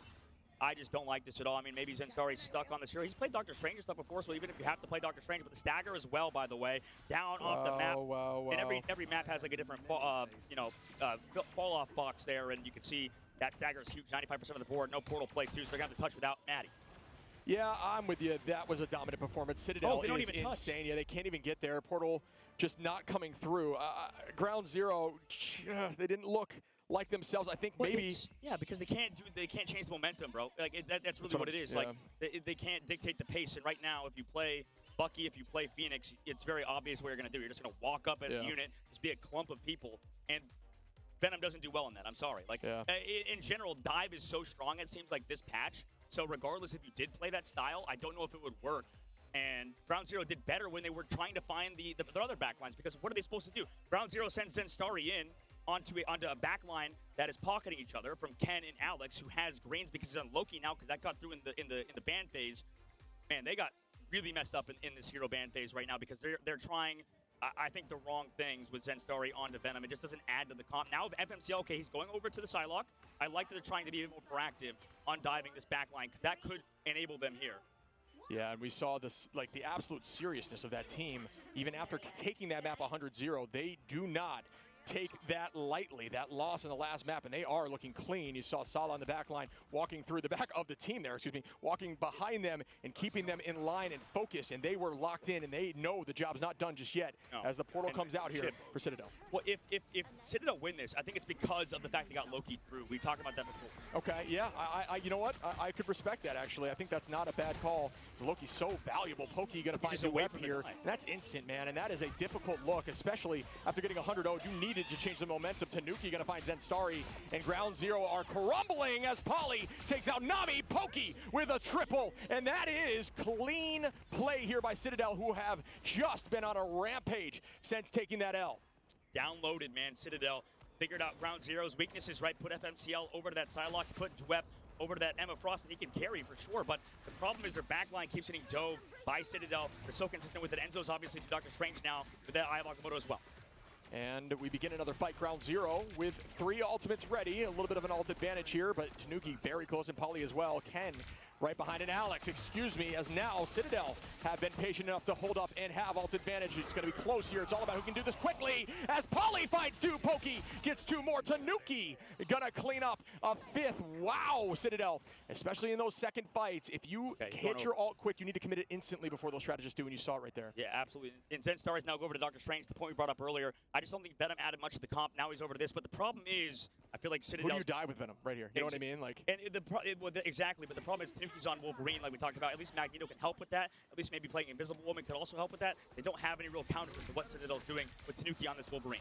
Yeah, that's a really good call out there, as we do have the switch exactly as you had requested on map 1, just a little bit too late. So good call out there, coach. And we're back on the point. Out goes the eye. It does not get frozen, but Enzo maintaining that height right now. Alex going to find FMCL. Pauly going to try to get the kick in, and we land here with the Unsung Inferno. Does not manage to do much, even through the damage boost, and FMCL's holding on King Bob, still bringing that dance floor out.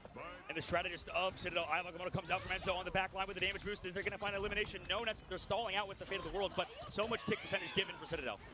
And back and forth we go. We see this, dance of the Cutterfly. Pokey just always seems to get one through that. Duet on a Pokey now. Enzo on a King, but FMCL gets a 2-piece on the Psylocke, which we haven't seen a ton of from him just yet. Enzo cleans that up, though. It says, not in my house, as they are going to win this map and shut this down. Citadel looking absolutely insane. Zenstari's portal might touch. If there's enough time, I'm not sure it does. King Bob comes through, gets tackled off instantaneously. The rest of the team collapses through. Out goes the last stand on the opposition to Nuki. And Nami now finds 2, but Enzo says, I want this to end. Pokey is on that same train, chasing down FMCL, who will have to touch. Remember, folks, we are milliseconds away. It's all about maintaining position now. Cap from Duweb just holding, but it is only a matter of time as they are falling now, and Citadel is popping off, and they take this win and progress forward.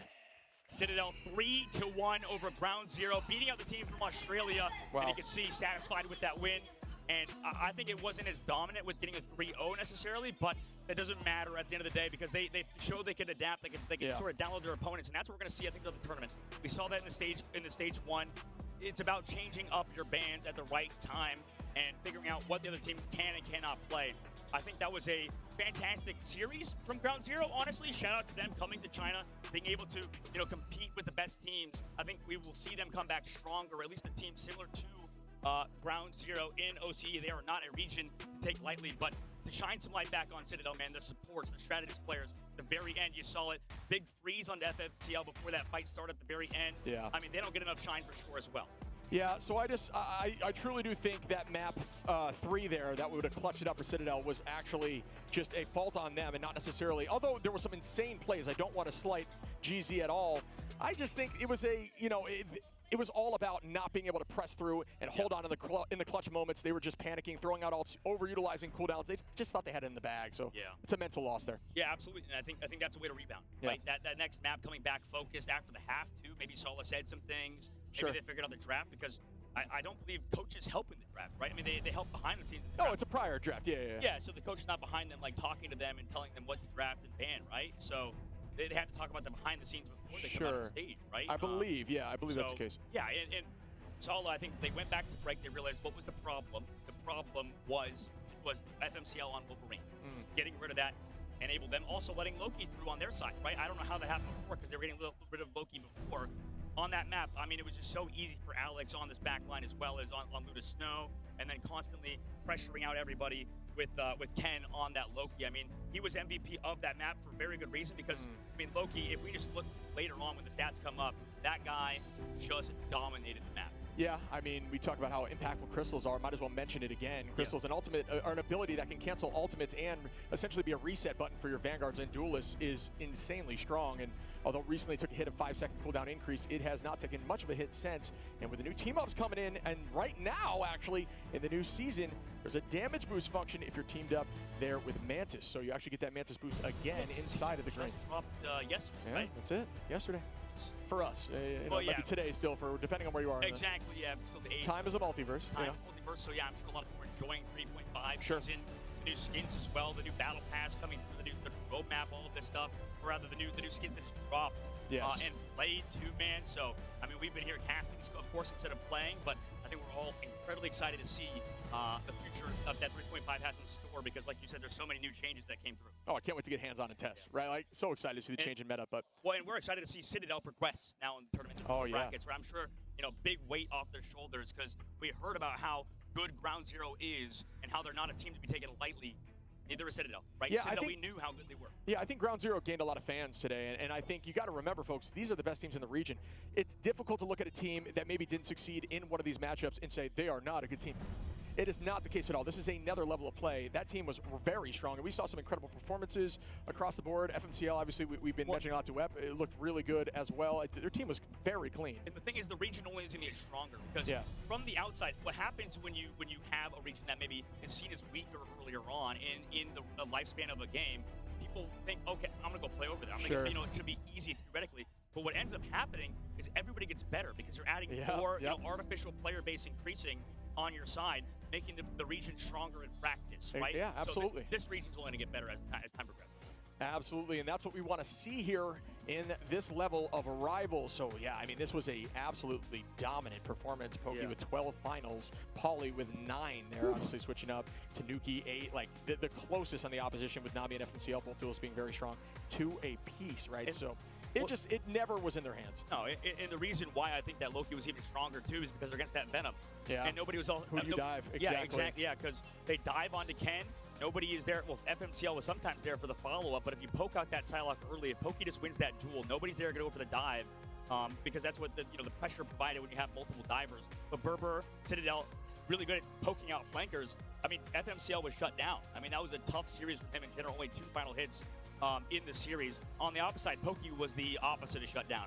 I mean, he was enabled with the Snowflake. He was enabled with the team in general. But playing both, this is the problem when you go against both strategist players, or both of the strongest strategists in the game. Luna Snow and Loki are seen as the 2 best in the game for a reason, and Ken proved it why. I mean, most healing in the game, nearly 20K. He had, I believe, 4,500 more healing than anybody else in the lineup.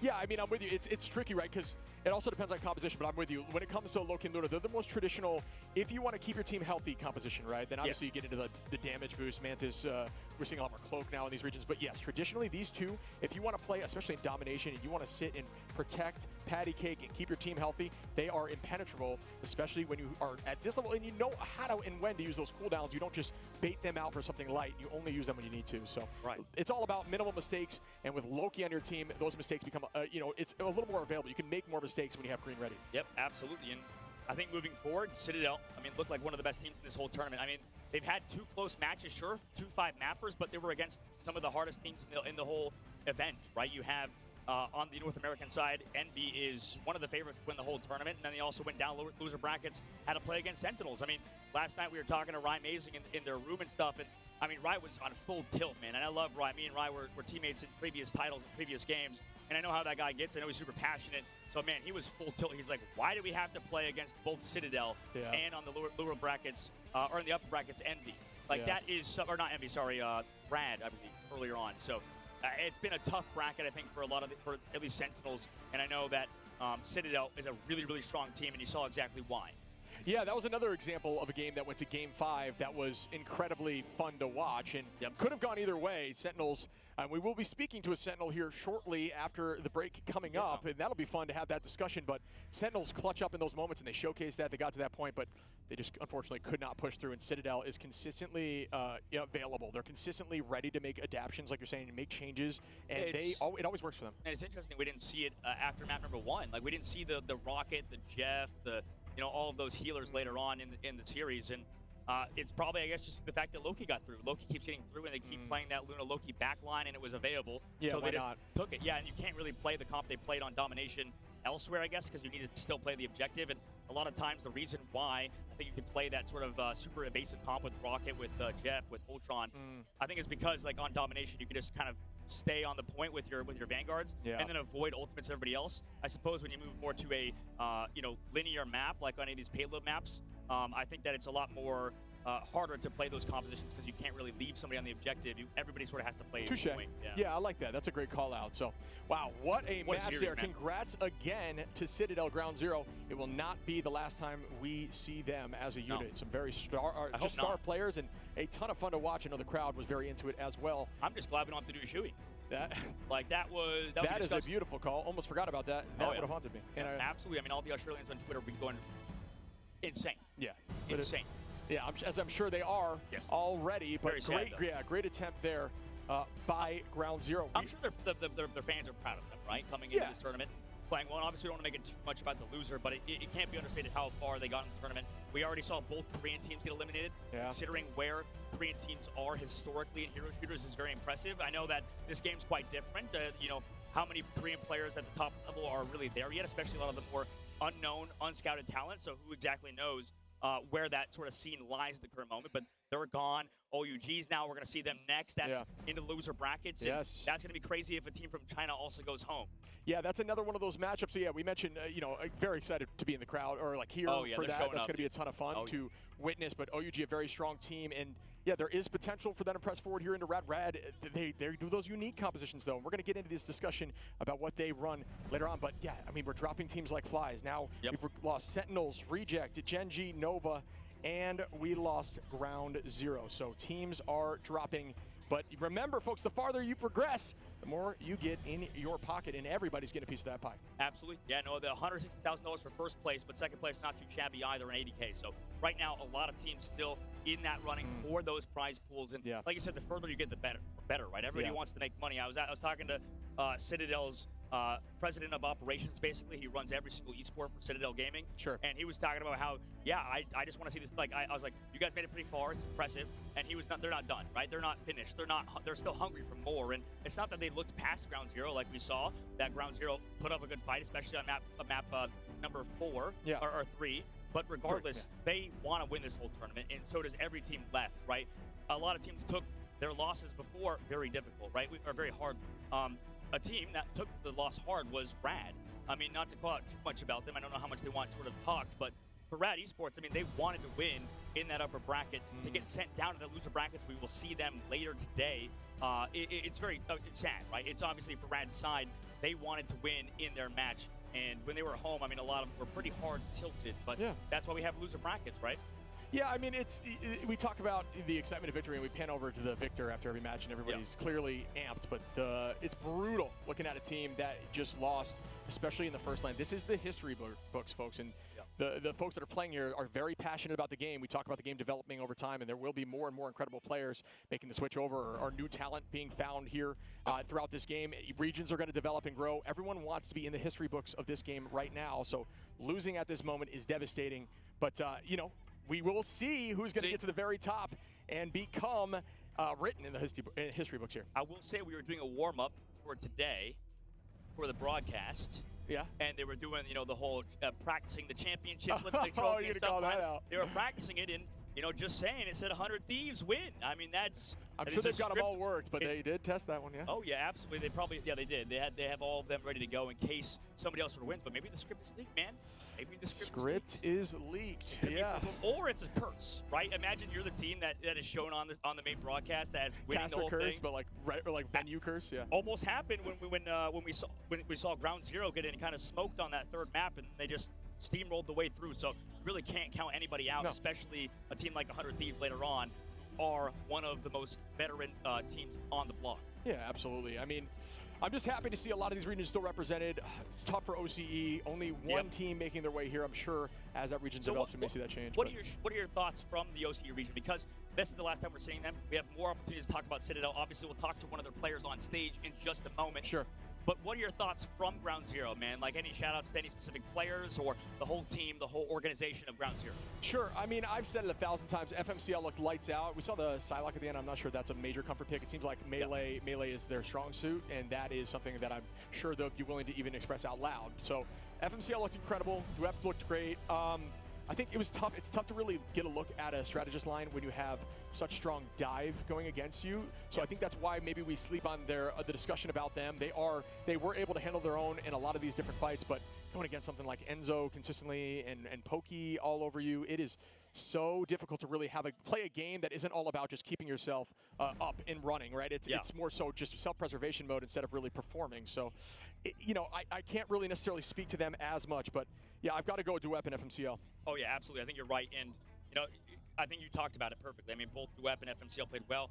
The backline as well. I think King Bob had his moments at times. Same thing with Maddie, but yeah, I mean that was a great call. I think we have Nami as well, constantly doing so much. New sub too. Yeah, Nami is a new sub. Yeah, Nami's a new sub on that roster, so it's good to see these new talents sort of pop off because that's the sort of future of the game, right? We were talking to Nectar, and we'll talk to Nectar in a moment. I know Nectar's like talking about how they're the problems, right? Like they were like Nectar when we were talking was like I was the problem, I was the reason we lost, and being super negative about it and stuff. But we were like Nectar's still young, right? Nectar's still like a 19-year-old kid in our opinion because we're both old farts at this point. So that's it. Oh yeah, top up to the old past 30 crew. I'm not there yet, almost there, pretty much. Yeah, I feel you 30. Got some time. Yeah, but Nectar was talking about how they feel like they're the problem, and I was like, no, I mean Techie and Nectar as well, super young talent, and we're going to see more and more of these players who are coming up that are 16, 17, 18 years old. Yeah, prodigies, if you will. Prodigies, yeah. And even Bobo. Shout out to Bobo here. Young.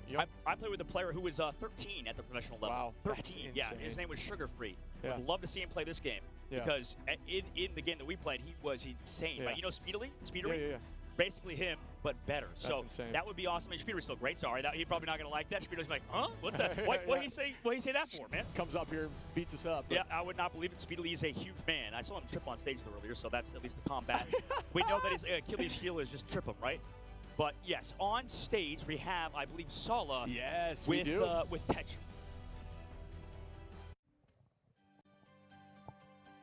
I am here with a coach from Citadel Gaming. This is Sala. And let's start off with a little bit of the more difficult question here. You started off a little bit shaky when Ground Zero brought out the Black Panther on map number 1 in the first round, but you were quickly able to adjust and recover. So talk me through the adjustments you made to bring yourselves back into that game. So we knew he was going to play Panther, and we knew he's good at it, but to be honest, he was really good on that first point. I have to give him credit. He didn't let us play the game for the most part. We knew that we're a team that prepares a lot, but we prepare differently, I would say, to other teams. We basically just prepare for all the situations possible and play more fluid from that point. So we knew that we had a lot of different options against it, and once we started cycling through them, the games got better. That's why we're able to switch even in between maps, even when we win, for example. So we were prepared, but he did catch us off guard the first point. I can't lie. And speaking of switching between maps, this is actually your first map, first series that didn't go all the way to 5 maps. You've finally broken the curse. But there's the question. Do you prefer 5 maps so that you can get a little bit more locked in, or are you grateful for the respite after this series? I'm grateful it didn't go to 5 maps, but I always do say that if you enjoy this game, we should be your favorite team. We farm bangers. We make every game cinema, to be honest. So I like it. It keeps me young, or makes me old, but yeah, I'm happy that it at least didn't go to 5 maps today, or at least, yeah. So you guys have been, like you said, adjusting quite a lot. You brought out a couple comps which we haven't really seen as much from you before. We saw your triple res, which is a very rare sight from Citadel, but also we saw a solo strategist Rocket alongside a Squirrel Girl Storm composition, which is a bit more of a rare one. The question I have for you is, are we going to see any more surprises from you? Probably. We can play anything. My healers are better than most teams' DPSs, so at DPS, so we can play anything. I think with the team, I think we've played like already 7 or 10 characters that we've never played in scrims on stage and won and beat teams with it. So we can play anything. And with a team that will always kind of have fun and do anything we want to. So yeah, probably you'll see more surprises. And those surprises might be against either from China over Ultra Gaming or also from EMEA. We have Rad in the next matchup. These will be your opponents. Do you have any words for those teams? I mean, I'm always cheering for Red. We're friends with them. I think they're a great team.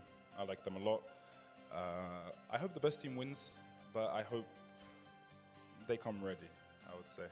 Because if it's a long game and they don't have as much time to prepare as us, it's going to be a hard game for them. But yeah, I hope the best team wins. May the best team win indeed. Thank you very much, Salah. We're going to be heading to a short break, but don't go anywhere. When we come back, it will be Rad versus Over Ultra Gaming.